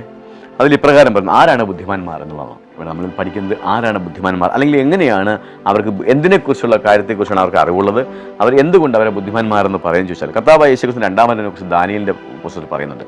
അക്കാലത്ത് മഹാപ്രഭുവായ മീഖായേൽ എഴുന്നേൽക്കുന്നു. അത് ഏത് കാലത്ത് എന്ന് ചോദിച്ചാൽ, ഈ ജാതി ഉണ്ടായി ഇതുവരെ ഇല്ലാത്തൊരു കഷ്ടത ഉണ്ടാകുമ്പോൾ. അപ്പോൾ അന്ത്യകാലഘട്ടത്തിൽ കർത്താവായ യേശുക്രിസ്തു വരും എന്നുള്ളത്. ആ സമയത്ത് എന്ത് ചെയ്യുന്നു? അനീതി ചെയ്യുന്നവൻ ഇനിയും അനീതി ചെയ്യും, അഴുക്കാകുന്നവൻ ഇനിയും അഴുക്കാവും, നീതിമാൻ എന്ത് ചെയ്യും? ഇനിയും നീതീകരിക്കും. അപ്പോൾ ആ കൂട്ടത്തിലാണ് നാം ഓരോരുത്തരിക്കേണ്ടത്. കർത്താവായ യേശുക്രിസ്തു ഇവിടെ വരുന്ന സമയത്ത് അതുവരെ ഈ ജാതി ഉണ്ടായിട്ട് ഇതുവരെ ഇല്ലാത്തതായ എന്ത് ചെയ്യും? ഒരു കഷ്ടത്തിന്റെ സമയം. അപ്പോൾ അതിൻ്റെ അർത്ഥം എന്താണ്? ഈ സൃഷ്ടിപ്പ് അല്ലെങ്കിൽ സൃഷ്ടി ഏതേൻ തോട്ടം മുതൽ ഇന്ന് വരെയുള്ള ഒരു ദുരിതമല്ല ഇനി നമുക്ക് ഉണ്ടാകാൻ പോകുന്നത് എന്നുള്ളതാണ്. അപ്പോൾ അത് നമുക്ക് ഒരു ബുദ്ധി ഉപദേശിച്ചു തരികയാണ്. നിങ്ങൾക്കുള്ള ദുരന്തം അല്ലെങ്കിൽ നിങ്ങൾ അഭിമുഖീകരിക്കാൻ പോകുന്നത്, നിങ്ങൾ നേരിടാൻ പോകുന്നത് ഇന്നലെ വരെ നിങ്ങൾ കേട്ടതും അല്ല, അല്ലെങ്കിൽ ഇന്നലെ വരെ നമ്മൾ പഠിച്ചതല്ല, ഇന്നലെ വരെ നമ്മുടെ പൂർവികന്മാർ അനുഭവിച്ചതല്ല, മറിച്ച് അതിനേക്കാൾ എന്തായിരിക്കും? ഒരു വളരെ ഭയാനകമായിട്ടുള്ളതായിരിക്കും, ഒരുപക്ഷെ കർത്താവായ യേശുക്രിസ്തു അനുഭവിച്ച അതേ തീവ്രതയിൽ എന്തെയും നമ്മുടെ ജീവൻ വരെ അപകടത്തിലാകാൻ തക്കതായ പരീക്ഷണങ്ങളും പ്രയാസങ്ങളുമായിരിക്കും നമ്മുടെ മുൻപിലുള്ളത്. അപ്പോൾ അങ്ങനെയാണ് എങ്കിൽ ആ പരീക്ഷണങ്ങളും പ്രയാസങ്ങളും നമ്മുടെ മുൻപിൽ വരുമ്പോൾ ദൈവം പറയുന്നത് നീതിമാൻ ഇനിയും നീതീകരിക്കട്ടെ, അനീതി ചെയ്യുന്നവൻ ഇനിയും അനീതി ചെയ്യട്ടെ. എങ്ങനെയാണ് ഈ ബുദ്ധി ഉണ്ടായത്? ദൈവം നമുക്ക് പരിജ്ഞാനം തരുന്നു. എന്താണ്? ഇതുവരെ സംഭവിച്ചിട്ടില്ലാത്തൊരു കഷ്ടകാലം എന്ത് ചെയ്യും? നിങ്ങൾക്ക് ഉണ്ടാകും. അങ്ങനെ ഉണ്ടാകും എന്ന് നമുക്ക് നേരത്തെ ബുദ്ധിയും അറിവും ഉപദേശിച്ചു തരികയാണ് ദൈവം. അതിനുവേണ്ടി തയ്യാറാകുവാൻ ഒരുങ്ങുവാൻ വേണ്ടി ആ മഹാപീഡന കാലത്തെയും ആ മഹാകഷ്ടകാലത്തെയും അത് നാം ചിന്തിക്കുന്നതിനപ്പുറമായിട്ടുള്ള, നാം വായിച്ച് കേട്ടിട്ടുള്ളതിനപ്പുറമായിട്ട് അതീതമായിട്ടുള്ള ഒരു കഷ്ടതയാണ് നമുക്ക് വരുന്നത്. ഇത് പറഞ്ഞത് ഇതിന് വിരുദ്ധമായും ദുഷ്ടന്മാർക്ക് മനസ്സിലായി, എന്നാൽ ബുദ്ധിമാന്മാർക്ക് മനസ്സിലാവും എന്താണ് ദൈവത്തിൻ്റെ പദ്ധതിയാണ് ഇത് എന്ന്. ആർക്ക് മനസ്സിലാവും? ബുദ്ധിമാന്മാർക്ക് മനസ്സിലാവും. നമുക്ക് ഈ കഷ്ടത ഉണ്ടാകുമെന്ന് ദൈവം ഒരു മുന്നറിയിപ്പ് തരുന്നു എന്നുള്ളതാണ്. കാരണം ദൈവം മുന്നറിയിപ്പ് നൽകാതെ ഒരു കാര്യവും ചെയ്യില്ല. ഈ നിമിഷം വരെ അല്ലെങ്കിൽ ഇന്ന് വരെ സത്യവേദ പുസ്തകം നമ്മൾ നോക്കുകയാണെങ്കിൽ ആമോസിന്റെ പ്രവചനത്തിൽ തന്നെ പറയുന്നുണ്ട് എന്താണ്? യഹോവ ഭക്തന്മാർക്ക് വെളിപ്പെടുത്താതെ ഒരു കാര്യവും ചെയ്യുകയില്ല എന്ന്. ഇവിടെ ബുദ്ധിമാന്മാരെ കുറിച്ച് പറയുന്നുണ്ട്. അവര് ആകാശമണ്ഡലത്തിന്റെ പ്രഭ പോലെയും ഏവരെയും നീതിയിലേക്ക് തിരിക്കുന്ന നക്ഷത്രങ്ങളെ പോലെയും എന്നേക്കും പ്രകാശിക്കും എന്ന് പറഞ്ഞിരിക്കുന്നു. അപ്പോൾ നീതിമാന്മാര്, സാർ ഇവിടെ പറഞ്ഞു, നീതിമാന്മാര് പിന്നീട് എന്താണ് ചെയ്യുന്നത്? നീതി തന്നെ ചെയ്യും. ദുഷ്ടന്മാരെന്ത് ചെയ്യും? ദുഷ്ടത തന്നെ ചെയ്യും. നമ്മളിപ്പോൾ ജീവിക്കുന്നത് ഏത് കാലഘട്ടത്തിലാണ്? കൃപാ കാലഘട്ടത്തിൽ. ഈ കൃപാ കാലഘട്ടത്തിൽ അതുകൊണ്ടാണ് നമ്മൾ മുൻപോട്ടുള്ള കഴിഞ്ഞ ദിവസത്തെ പാഠത്തിൽ നമ്മൾ പഠിച്ചത് നമ്മുടെ സ്വഭാവം നമ്മൾ എന്ത് ചെയ്യണം? നമ്മൾ രൂപീകരിക്കണം, അല്ലെങ്കിൽ ക്രിസ്തു സമാനമായ ഒരു സ്വഭാവം നമ്മുടെ ജീവിതത്തിൽ നമ്മൾ കൊണ്ടുവരണം. അത് ബുദ്ധിമാന്മാർ എന്ത് ചെയ്യും? ദൈവം പറഞ്ഞു തന്നിട്ടുണ്ട്. നിങ്ങളെ അന്ത്യകാലത്ത് എന്താണ് സംഭവിക്കുന്നത്? ഒരു ജാതി ഉണ്ടായത് മുതൽ ഉണ്ടാകാത്ത ഒരു വലിയ കഷ്ടകാലം വന്നിട്ട് ആ കഷ്ടകാലത്തിൽ കൂടെ ദൈവം തൻ്റെ ജനത്തെ നടത്തും എന്ന് നമുക്ക് മനസ്സിലാക്കുവാൻ സാധിക്കുന്നു. ഇവിടെ സദൃശവാക്യം 1-ാം അധ്യായം അതിൻ്റെ 7-ാമത്തെ വാക്യത്തിൽ നമുക്ക് എല്ലാവർക്കും സുപരിചിതമായ വാക്യം തന്നെയാണ്. യഹോവ ഭക്തി ജ്ഞാനത്തിൻ്റെ ആരംഭമാകുന്നു. അപ്പോഴേ ബുദ്ധിമാന്മാരായിരിക്കുന്നതിന് കാരണം അവർക്ക് ഈ അന്തിമ സംഭവങ്ങളെക്കുറിച്ച് ഒരു അറിവുള്ളത് കൊണ്ടാണ്. എവിടെ നിന്ന്? ദൈവത്തിന്റെ വചനങ്ങളിൽ നിന്ന് ആ ബുദ്ധിമാന്മാർ അത് ഗ്രഹിച്ച് മനസ്സിലാക്കിയിരിക്കുന്നു. കഷ്ടകാലം ഉരുത്തിരിയുന്ന സമയം അവർ എന്ത് ചെയ്യുന്നില്ല? അതിശയപ്പെടുന്നില്ല എന്നുള്ളതാണ്. കാരണം അവർ വചന പഠനത്തിൽ കൂടെ അത് വരും എന്നവര് അറിഞ്ഞിരിക്കുന്നു. അതിന് അവര് ഒരുക്കമുള്ളവരായിരുന്നു. കാരണം ബുദ്ധിയുള്ള 5 കന്യകമാർ എപ്രകാരമായിരുന്നു? അവര് തയ്യാറായിരുന്നു, ഒരുക്കമുള്ളവരായിരുന്നു. അതുപോലെ തന്നെ അന്ത്യകാലഘട്ടത്തിൽ ജീവിക്കുന്ന ബുദ്ധിമാന്മാരും അവരെപ്രകാരമായിരിക്കും? അവര് ഒരുക്കമുള്ളവരായിരിക്കും. ഈ കഷ്ടകാല സമയത്തെ തങ്ങളെ തന്നെ ശുദ്ധീകരിക്കുന്നതിനും നിർമ്മലീകരിക്കുന്നതിനുമായ മതിയായ അറിവ് മറുതലിക്കലിൽ കൂടുതൽ ശാഠ്യമുള്ളവരാക്കുന്നു. അതായത് ദുഷ്ടന്മാരെ കുറിച്ചാണ് അവിടെ പറഞ്ഞിരിക്കുന്നത്. അവരെന്ത് ചെയ്യുകയാണ്? ഈ സമയത്ത് അവരെ ശുദ്ധീകരിക്കുന്നതിനോ നിർമ്മലീകരിക്കുന്നതിനോ അവർക്ക് അറിവില്ലാത്തത് കൊണ്ട് അവർ കൂടുതൽ ശാഠ്യമുള്ളവരായി തീരുന്നു. അപ്രകാരം അവരുടെ ദുഷ്ടതയിൽ തന്നെ അവരെന്ത് ചെയ്യുകയാണ്? വീണ്ടും തുടർന്ന് പോയിക്കൊണ്ടിരിക്കുന്നു. ഇവിടെ നമുക്ക് നൽകിയിരിക്കുന്ന ഒരു കാര്യം എന്ന് പറയുന്നത് ജനതയുടെ ശുദ്ധീകരണ നിർമ്മലീകരണ പ്രക്രിയയിലൂടെയുള്ള ഒരു കടന്നുപോക്കാണ്. കാരണം കൃപാ കാലഘട്ടത്തിൽ നമ്മൾ ആ ഒരു സ്വഭാവം നമ്മുടെ ജീവിതത്തിൽ നമ്മൾ ഉണ്ടാക്കിയെടുക്കുന്നില്ലെങ്കിൽ, നമ്മൾ ഇന്നലത്തെ പാഠത്തിൽ പഠിച്ചു എന്താണ്? കർത്താവായ യേശുക്രിസ്തുവിന്റെ 2-ാം വരവിൽ 2 വിഭാഗമായിട്ട് ജനത്തെ വേർതിരിക്കുന്നത്. അപ്പോഴും നമ്മൾ ഏത് കൂട്ടത്തിൽ ആയിരിക്കും? നമ്മൾ ആ ഒരു ദൈവത്തിന്റെ പക്ഷത്ത് ഉള്ളവരാകണമെങ്കിൽ നമുക്ക് ഒരു ദിവസം കൊണ്ട് എന്ത് ചെയ്യാൻ സാധിക്കുകയില്ല. നമുക്ക് ആ ശുദ്ധീകരണ അവസ്ഥയിലേക്ക് നമുക്ക് കടന്നു വരുവാൻ സാധിക്കുകയില്ല. നമ്മുടെ ദൈനംദിന ജീവിതത്തിൽ അത് ഉണ്ടാകണം എന്നുള്ളത് നമ്മൾ മനസ്സിലാക്കിയിരിക്കണം. കാരണം ബുദ്ധിയോടുകൂടി നമ്മൾ എന്ത് ചെയ്യണം? ഈ ലോകത്ത് നമ്മൾ ദൈവത്തിന്റെ മക്കളായിട്ട് നമ്മൾ ജീവിക്കണം. നാം ബുദ്ധിമാന്മാരുടെ കൂട്ടത്തിലായിരിക്കണം. കാരണം ബുദ്ധിമാന്മാർ ഇനി എന്ത് ചെയ്യും? അവർ ഇനിയും തങ്ങളെ തന്നെ നീതീകരിക്കട്ടെ. നമ്മളും ആ പ്രക്രിയയിൽ തന്നെ ആയിരിക്കണം എന്നുള്ളതാണ് ഈ പാഠഭാഗം നമ്മെ ഓർമ്മിപ്പിക്കുന്നത്.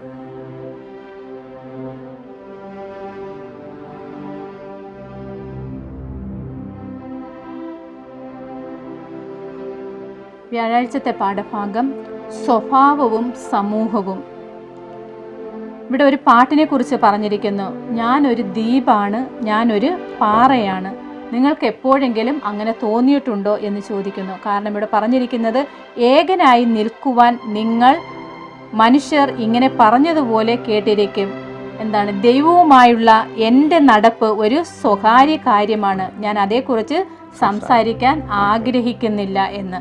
എന്നാൽ നാം സമൂഹമായിട്ട് നമ്മൾ ജീവിക്കുമ്പോൾ നമ്മളുടെ സ്വഭാവം എന്ത് ചെയ്യണം, കണ്ടു വേണം മറ്റുള്ളവർ ദൈവത്തിങ്കിലേക്ക് കടന്നു വരുവാൻ.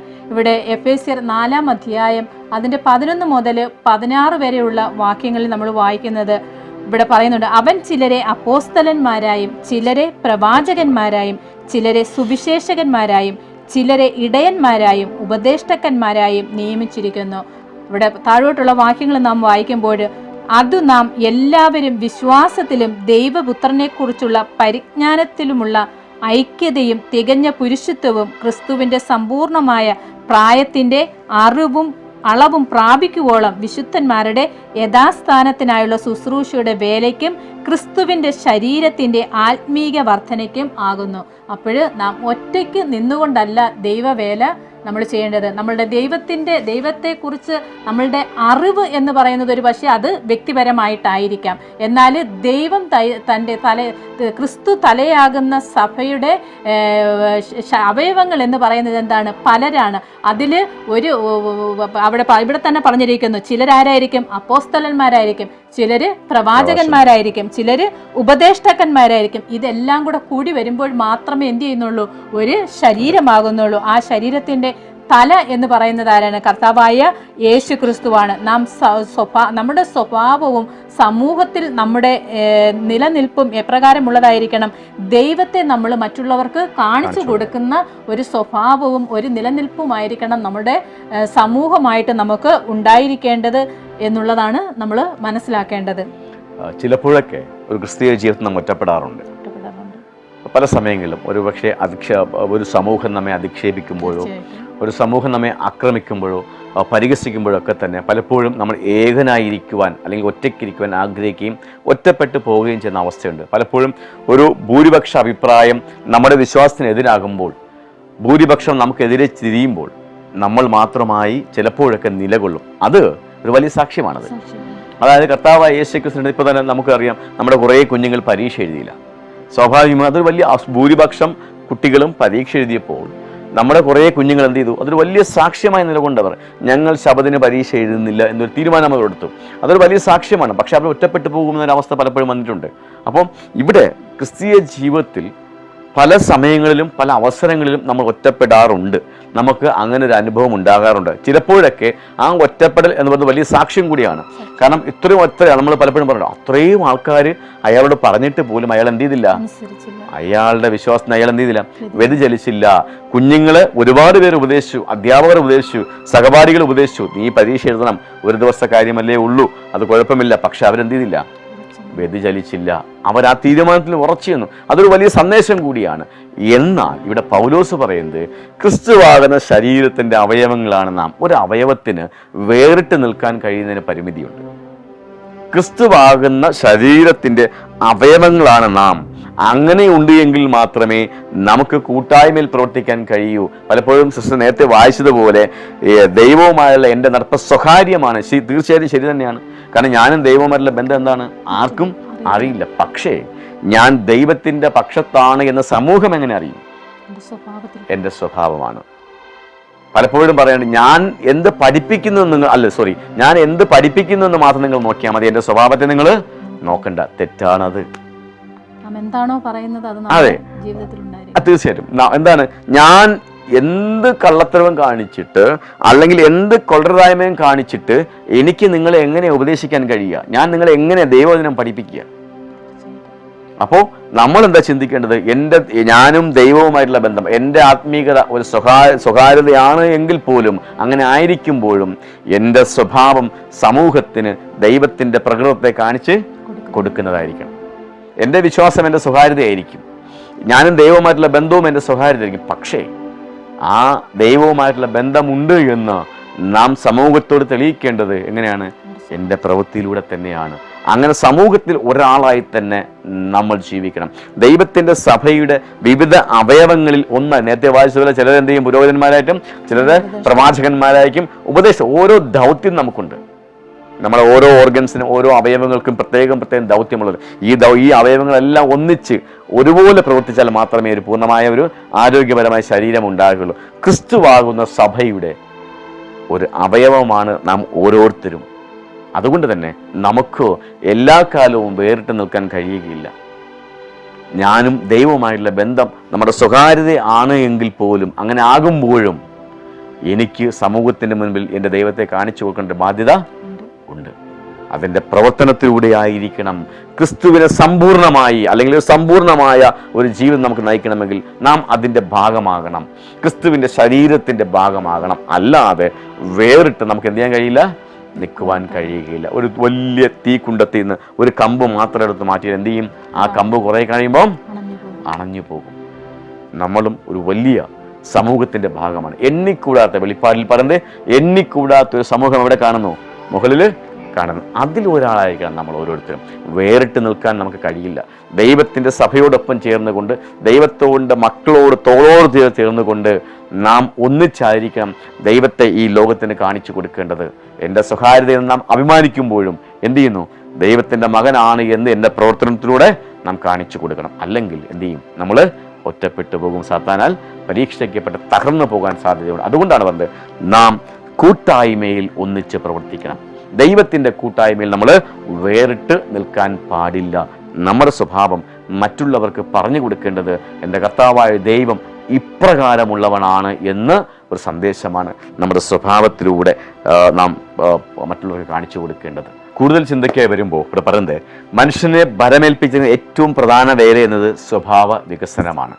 അപ്പോൾ നാം ഈ ക്വാർട്ടറിൽ നമ്മൾ ഈ ആശയം പഠിക്കുന്നത് നമ്മുടെ സ്വഭാവത്തെ എന്ത് ചെയ്യണം? ദൈവത്തിൻ്റെ സ്വഭാവവുമായി താതാത്മ്യം പ്രാപിക്കുന്ന രീതിയിലേക്ക്, അല്ലെങ്കിൽ അതേ രീതിയിലേക്ക് നമ്മുടെ സ്വഭാവത്തെ ഉയർത്തിക്കൊണ്ടുവരണം. കഴിഞ്ഞ ഭാഗത്തിൻ്റെ അവസാന ഭാഗത്തൊരു കാര്യം പറഞ്ഞിട്ടുണ്ട്. ചിലപ്പോഴൊക്കെ ഒറ്റയ്ക്കിരിക്കുമ്പോഴോ അല്ലെങ്കിൽ നമ്മെ അറിഞ്ഞുകൂടാത്തവരുടെ മുൻപിലൊക്കെ നമുക്ക് നല്ല മാന്യമായ ഒരു സ്വഭാവം കാണിക്കാൻ കഴിയും, അല്ലേ? പലപ്പോഴും അപരിചിതമായിരിക്കുമ്പോൾ. എന്നാൽ നമ്മുടെ ശരിക്കുള്ള സ്വഭാവം എന്താണ് എന്ന് എന്ത് ചെയ്യണം? നമ്മെ കൂടുതൽ അറിയുന്നവരുടെ മുൻപിലായിരിക്കണം. നമ്മുടെ സഭയുടെ മുൻപിൽ, നമ്മുടെ കൂട്ടായ്മയുടെ മുൻപിൽ നമ്മുടെ നല്ല സ്വഭാവത്തെ നാം കാണിക്കണം. അല്ലെങ്കിൽ എല്ലാവരുടെ മുൻപിലും നമുക്ക് ദൈവത്തിൻ്റെ സ്വഭാവത്തെ കാണിക്കണം. ഇവിടെ മുമ്പെങ്ങുമില്ലാത്ത വിധം അത്രയും വളരെ പ്രാധാന്യത്തോടുകൂടിയാണ് ഈ പാഠം നമ്മെ പഠിപ്പിക്കുന്നത്. നല്ല സ്വഭാവമുള്ള സ്വഭാവ രൂപീകരണം നമുക്കുണ്ടായിരിക്കണം എന്നുള്ളത്. ഇവിടെ പറഞ്ഞത് സുപ്രധാന വിഷയങ്ങളെ നേരിടാൻ മുമ്പുള്ള ഒരു തലമുറയും വിളിക്കപ്പെട്ടിട്ടില്ല. ഇന്ന് അവർ നേരിടുന്ന പോലുള്ള വിപത്തുകൾ മുമ്പൊരിക്കലും ഒരു യുവാവിനും യുവതിക്കും നേടിയിട്ട്. ഇതാണ് നേരത്തെ ദാനിയേലിൽ പറഞ്ഞത്. അക്കാലത്ത് മഹാപ്രഭുവായ മിഖായേൽ ഏത് കാലത്ത്? അക്കാലത്ത് മഹാപ്രഭുവായ മീഖായേൽ എഴുന്നേൽക്കുമെന്ന് ദാനിയേലിന്റെ പുസ്തകത്തിൽ പറയുന്ന ഒരു കാലഘട്ടത്തിലേക്കാണ് നാം കടന്നു പോകുന്നത്. മുമ്പെങ്ങുമില്ലാത്ത വിധം ഒരു ജാതി ഉണ്ടായതിന് ശേഷം ഇന്ന് വരെ സംഭവിച്ചിട്ടില്ലാത്ത മഹാകഷ്ടതയുടെ കാലത്തിലേക്കാണ് നാം കടന്നു പോകുന്നത്. അതാണ് സിസ്റ്റർ വൈറ്റ് പറയുന്നതാണ്, ഒരു യുവാവിനും ഒരു യുവതിക്കും ഒരു മനുഷ്യനും ഇതുവരെ കടന്നു പോകാത്ത അത്രയും തീവ്രമായ ഭയാനകമായ ഒരു പരീക്ഷണ കാലഘട്ടത്തിലേക്കായി നമ്മൾ ചുവട് വെക്കുന്നത്. അതുകൊണ്ടാണ് നമ്മുടെ സ്വഭാവ രൂപീകരണം ഇത്രമാത്രം പ്രാധാന്യം അർഹിക്കുന്നത്. നമ്മുടെ സ്വഭാവം എന്ന് പറയുന്നത് ദൈവത്തിൻ്റെ സ്വഭാവത്തെ വിളിച്ചു പറയുന്ന, സമൂഹത്തോട് വിളിച്ചു പറയുന്ന സ്വഭാവമായിരിക്കണം നമ്മുടെ സ്വഭാവം. അത് അത്രമാത്രം പ്രാധാന്യമുണ്ട് ഈ കാലഘട്ടത്തിൽ. നമ്മുടെ സ്വഭാവ രൂപീകരണത്തിന് ദൈവത്തിൻ്റെ സ്വഭാവം എന്താണ് എന്ന് ഈ ഭൂമിയിലുള്ള ജനങ്ങളോട് വിളിച്ചു പറയുവാൻ വിളിച്ച് വേർതിരിക്കപ്പെട്ട സെവന്ത് ഡേ അഡ്വെന്റിസ്റ്റുകാരെ നമ്മുടെ സ്വഭാവ രൂപീകരണം അത്രമാത്രം പ്രാധാന്യമുള്ളതെന്നാണ് സിസ്റ്റർ വൈറ്റ് പറഞ്ഞിരിക്കുന്നത്. കാരണം അപ്പോസ്തലനായ പൗലോസ് പറയുന്നുണ്ട്, നിങ്ങൾ എന്നെ അനുകരിക്കുവാൻ പറഞ്ഞിരിക്കുന്നു. കാരണം അദ്ദേഹത്തിൻ്റെ സ്വഭാവം അത്രമാത്രം രൂപീകരിച്ചെടുക്കുവാൻ, അല്ലെങ്കിൽ ക്രിസ്തുവിൻ്റെ സ്വഭാവത്തോട് അനുരൂപമാക്കുവാൻ ആർക്ക് സാധിച്ചു? അപ്പോസ്തലനായ പൗലോസിന് സാധിച്ചു. ഒരു ഉപമ നമ്മൾ പഠിച്ചു, 10 കന്യകമാരുടെ ഉപമ. അതിൽ 5 പേർക്ക് എന്തില്ലായിരുന്നു? സ്വഭാവം. അവരുടെ സ്വഭാവം അവർക്ക് നേടിയെടുക്കുവാൻ, അല്ലെങ്കിൽ അവർക്ക് ദൈവം കൊടുത്ത ആ ഒരു സമയപരിധിക്കുള്ളിൽ അവർക്ക് എന്ത് ചെയ്യാൻ സാധിച്ചില്ല? അവരുടെ സ്വഭാവ ക്രമീകരണം നടത്തുവാൻ അവർക്ക് സാധിച്ചില്ല. കാരണം ഇവിടെ ഉപമയിൽ ബുദ്ധിയില്ലാത്ത കന്യകമാർ എണ്ണയ്ക്കായി യാചിക്കുകയും അത് ലഭിക്കാതിരിക്കുകയും ചെയ്യുന്നതായി കാണിച്ചിരിക്കുന്നു.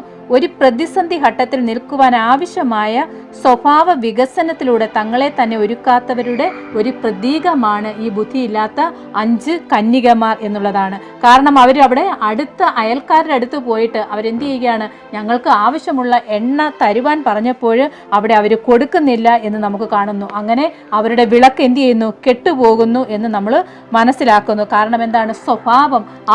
മറ്റുള്ളവർ നേടിയെടുത്ത സ്വഭാവം വേറൊരാൾക്ക് എന്ത് ചെയ്യാൻ സാധിക്കില്ല, കൊടുക്കുവാനോ അവർക്കത് വില കൊടുത്ത് വാങ്ങുവാനോ അതുപോലെ തന്നെ അതവർക്ക് അവരിൽ നിന്ന് വാങ്ങിക്കുവാനും വില കൊടുത്ത് വാങ്ങുവാനും സാധിക്കുകയില്ല. അത് നമ്മൾ സ്വയം നേടിയെടുക്കേണ്ടതാണ്. കാരണം നമ്മുടെ സ്വഭാവം എന്ന് പറയുന്നത് അത് നമ്മൾ സ്വയം നേടിയെടുക്കേണ്ടതാണ്. കാരണം ഇവിടെ നമ്മൾ പഠിച്ചു എന്താണ്, കൃപാകാലത്തിൻ്റെ മണിക്കൂറുകളിലൂടെ ദൈവം ഓരോ വ്യക്തിക്കും ഒരു നീതിയുള്ള സ്വഭാവം നേടിയെടുക്കുവാനുള്ള അവസരം നൽകിയിട്ടുണ്ട്. അപ്പോഴും നമ്മൾ ജീവിക്കുന്നത് കൃപാകാലഘട്ടത്തിൻ്റെ. കാരണം ഇവിടെ സാറ് പറഞ്ഞു എന്താണ്, അവസാനം ഒരു കഠിന പരീക്ഷണം അല്ലെങ്കിൽ ഇതുവരെ ഉണ്ടായിട്ടില്ലാത്ത ഒരു കഷ്ടകാലം ഉണ്ടാകുമ്പോൾ നമ്മൾ നിലനിൽക്കണമെങ്കിൽ നമ്മളുടെ സ്വഭാവം എന്ത് ചെയ്യണം, ഈ സമയത്ത് നമ്മളത് ക്രമീകരിച്ചിരിക്കണം ഈ കൃപാ കാലഘട്ടത്തിൽ. എന്നാൽ കഠിനമായ അനുഭവങ്ങളിലൂടെ ഒരുവൻ നേടിയെടുത്ത സ്വഭാവത്തെ വേറൊരുവന് നൽകുവാനുള്ള മാർഗം ദൈവം ആർക്കും കൊടുത്തിട്ടില്ല എന്നുള്ളതാണ്. വലിയ ഗുരുവിൽ നിന്ന് പാഠങ്ങൾ പഠിച്ചുകൊണ്ട് പരീക്ഷകളിൽ സഹിഷ്ണുത വെളിവാക്കുകയും അസാധ്യങ്ങളുടെ മലകളെ നീക്കുവാനുള്ള വിശ്വാസം ശീലിക്കുകയും ചെയ്തുകൊണ്ട്. അപ്പോൾ വലിയ ഗുരു എന്ന് പറയുന്നത് ആരാണ്, നമ്മുടെ കർത്താവായ യേശു ക്രിസ്തു. ആ ഗുരുവിൽ നിന്ന് നമ്മൾ ഈ ഭൂമിയിൽ നമുക്കുണ്ടാകുന്ന മൂശകൾ അല്ലെങ്കിൽ പരീക്ഷണങ്ങൾ അല്ലെങ്കിൽ കഠിന ശോധനകളിൽ നമുക്ക് എപ്രകാരം നമുക്ക് ആ പരീക്ഷണങ്ങളെ അതിജീവിച്ചുകൊണ്ട് എപ്രകാരം സഹിഷ്ണുതയോടെ അതിനെ അതിജീവിച്ചുകൊണ്ട് നല്ല സ്വഭാവത്തിൽ അല്ലെങ്കിൽ ഒരു സ്വഭാവ ക്രമീകരണത്തിലേക്ക് നമുക്ക് വരുവാൻ സാധിക്കും എന്നുള്ളത് നമ്മളുടെ വിശ്വാസത്തിൽ കൂടെ നമ്മൾ തെളിയിക്കണം. കാരണം ഇയ്യോബിന് എന്തുണ്ടായിരുന്നു, ആ അഗ്നി പരീക്ഷയിൽ കൂടെ കടന്നു പോയപ്പോഴും ഒരു പൂർണ്ണ വിശ്വാസം ദൈവത്തിൽ ഉണ്ടായിരുന്നു. അതുപോലെ തന്നെ നാം ഏതൊക്കെ അഗ്നി പരീക്ഷണങ്ങളിൽ കൂടെ ഈ ഭൂമിയിൽ കടന്നു പോയാലും നമുക്കൊരു ഉറച്ച വിശ്വാസം നമ്മുടെ ദൈവത്തിൽ ഉണ്ടായിരിക്കണം. ആ വിശ്വാസം ഇല്ല എങ്കിൽ നമുക്ക് എന്ത് നേടിയെടുക്കുവാൻ സാധിക്കുകയില്ല. നമ്മുടെ സ്വഭാവത്തെ നമുക്ക് ദൈവത്തിന് അനുരൂപമാക്കി എടുക്കുവാൻ സാധിക്കുകയില്ല എന്നുള്ളത് നമ്മൾ മനസ്സിലാക്കണം.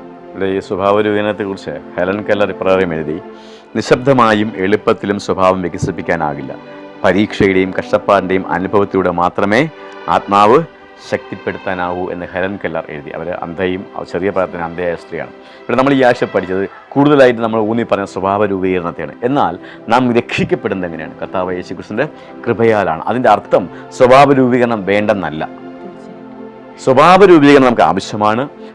നല്ല സ്വഭാവം, അതായത് ദൈവത്തിൻ്റെ സ്വഭാവം നമ്മൾ ഉണ്ടാകുകയും അത് സമൂഹത്തിന് പറഞ്ഞു കൊടുക്കുകയും വേണം.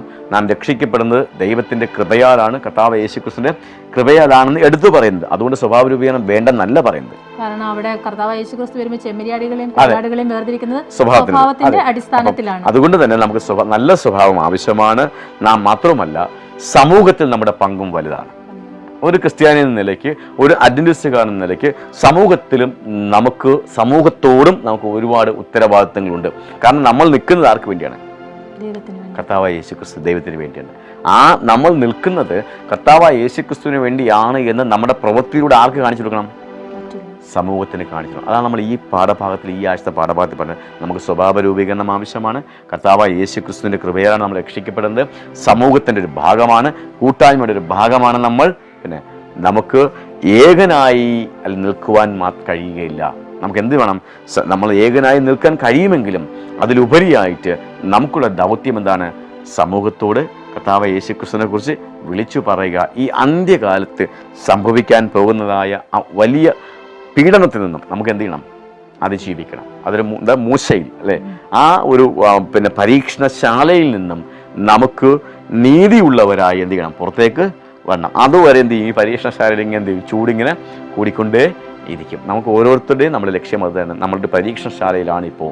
ആ പരീക്ഷണശാലയിൽ നിന്നും നല്ല തിളക്കത്തോടു കൂടി വരുവാൻ ഈ പാഠത്തിൻ്റെ ആദ്യം പറഞ്ഞതുപോലെ എന്താണ്? സ്വർണ്ണപ്പണിക്കാരൻ്റെ ആ പാത്രത്തിൽ നിന്നും നമുക്ക് എന്ത് ചെയ്യണം? ശോഭയുള്ളവരായി, വിശുദ്ധിയുള്ളവരായി പുറത്തേക്ക് വരണം എന്നുള്ളതാണ് ഈ പാഠം കൊണ്ട് നമ്മെ ഉദ്ദേശിക്കുന്നത്. അതിനായി ദൈവം നമ്മെ ഓരോരുത്തരും സഹായിക്കട്ടെ. ഈ പാഠഭാഗം ശ്രദ്ധിച്ചതിന് നിങ്ങൾക്ക് എല്ലാവർക്കും കർത്താവായ യേശു ക്രിസ്തുവിന്റെ നാമത്തിൽ നന്ദി അറിയിക്കുന്നു. പരിശുദ്ധനും നിത്യനും നീതിമാനുമായിരിക്കുന്ന അടിയങ്ങളുടെ സ്വർഗീയനാഥ, വാഴ്ത്തപ്പെട്ട പിതാവേ, ഇന്ന് നല്ലൊരു പാഠം അടിയങ്ങൾക്ക് പഠിക്കുവാൻ സാധിച്ചു പിതാവേ. അങ്ങ് എപ്രകാരം അടിയങ്ങളെ ശുദ്ധീകരിക്കുന്ന ദൈവമാകുന്നു എന്ന് അടിയങ്ങൾക്ക് മനസ്സിലാക്കുവാൻ സാധിച്ചു. അടിയങ്ങളുടെ സ്വഭാവം പിതാവേ, അവിടുത്തെ സ്വഭാവത്തോട് അനുരൂപമാകുന്ന രീതിയിൽ വാർത്തെടുക്കുന്നതിന് ഈ ഭൂമിയിൽ അടിയങ്ങളായിരിക്കുമ്പോൾ അടിയങ്ങൾ ഏതൊക്കെ അവസ്ഥകളിൽ കൂടെ കടന്നുപോയാലും അങ്ങേ മുറുകെ പിടിച്ചുകൊണ്ട് അങ്ങേൽ പൂർണ്ണ ആശ്രയം വെച്ചുകൊണ്ട് ജീവിക്കുവാൻ അടിയങ്ങളെ അവിടുത്തെ പരിശുദ്ധാത്മാവിനാൽ ബലപ്പെടുത്തുകയും അനുഗ്രഹിക്കുകയും ചെയ്യുമാറാകണമെന്ന് പ്രാർത്ഥിക്കുന്നു. ഇന്ന് പഠിച്ച പാഠം പിതാവെ അടിയങ്ങളുടെ ജീവിതത്തിൽ മുതൽക്കൂട്ടായി തീരുവാനും ഇന്ന് പഠിച്ച പാഠം ശ്രവിച്ച എല്ലാ പ്രിയപ്പെട്ടവരെയും അങ്ങ് അവിടുന്ന് ബലപ്പെടുത്തുകയും അനുഗ്രഹിക്കുകയും അവരുടെ കുടുംബങ്ങൾക്ക് ആവശ്യമായിരിക്കുന്ന എല്ലാ നല്ല ദാനങ്ങളും നൽകി അങ്ങ് അവിടുന്ന് അനുഗ്രഹിക്കുകയും ചെയ്യുമാറാകണമെന്ന് പ്രാർത്ഥിക്കുന്നു പിതാവെ. അടിയങ്ങൾ കേട്ട വചനത്തിനനുസൃതമായി തന്നെ അടിയങ്ങളുടെ ജീവിതങ്ങളെ ക്രമീകരിക്കുവാൻ അങ്ങ് അടിയങ്ങളെ അവിടുന്ന് നിയന്ത്രിക്കുമാറാകണമെന്ന് പ്രാർത്ഥിക്കുന്നു പിതാവെ. അന്ത്യകാലത്താകുന്നു അടിയങ്ങൾ എന്ന് അടിയങ്ങൾ മനസ്സിലാക്കുവാനും അങ്ങയുടെ വരവേറ്റവും അടുത്തിരിക്കുന്നു എന്ന് അടിയങ്ങൾ അറിഞ്ഞുകൊണ്ട് അടിയങ്ങൾ തീഷ്ണതയുള്ളവരായി തന്നെ അവിടുത്തെ തിരുസന്നിധിയിൽ നിലനിൽക്കുവാൻ അടിയങ്ങളെ അങ്ങ് അവിടുന്ന് സഹായിക്കണം. ഈ പാഠം ക്രമീകരിക്കുന്ന ഈദൻ ടിവിയിലെ എല്ലാ പ്രിയപ്പെട്ടവരെയും അങ്ങയുടെ കരങ്ങളിൽ അവിടുന്ന് സമർപ്പിക്കുന്നു. അവരെയും അവരുടെ കുടുംബങ്ങളെയും അങ്ങ് അവിടുന്ന് അനുഗ്രഹിക്കുമാറാകണമെന്ന് പ്രാർത്ഥിക്കുന്നു. എല്ലാ പ്രിയപ്പെട്ടവരെയും ശ്രവിച്ച എല്ലാ പ്രിയപ്പെട്ടവരെയും പാഠപഠിപ്പിച്ച അടിയങ്ങളെയും അങ്ങയുടെ തൃപ്പാദങ്ങൾ സമർപ്പിക്കുന്നു പിതാവെ. സകല അനുഗ്രഹങ്ങളാലും അടിയങ്ങളെ എല്ലാവരെയും നിറയ്ക്കുകയും അനുഗ്രഹിക്കുകയും ചെയ്യുമാറാകണമെന്ന് ഞങ്ങൾക്കായി ജീവൻ വെടിഞ്ഞ ക്രിസ്തയേശുവിൻ്റെ നാമത്തിൽ തന്നെ ആമേൻ.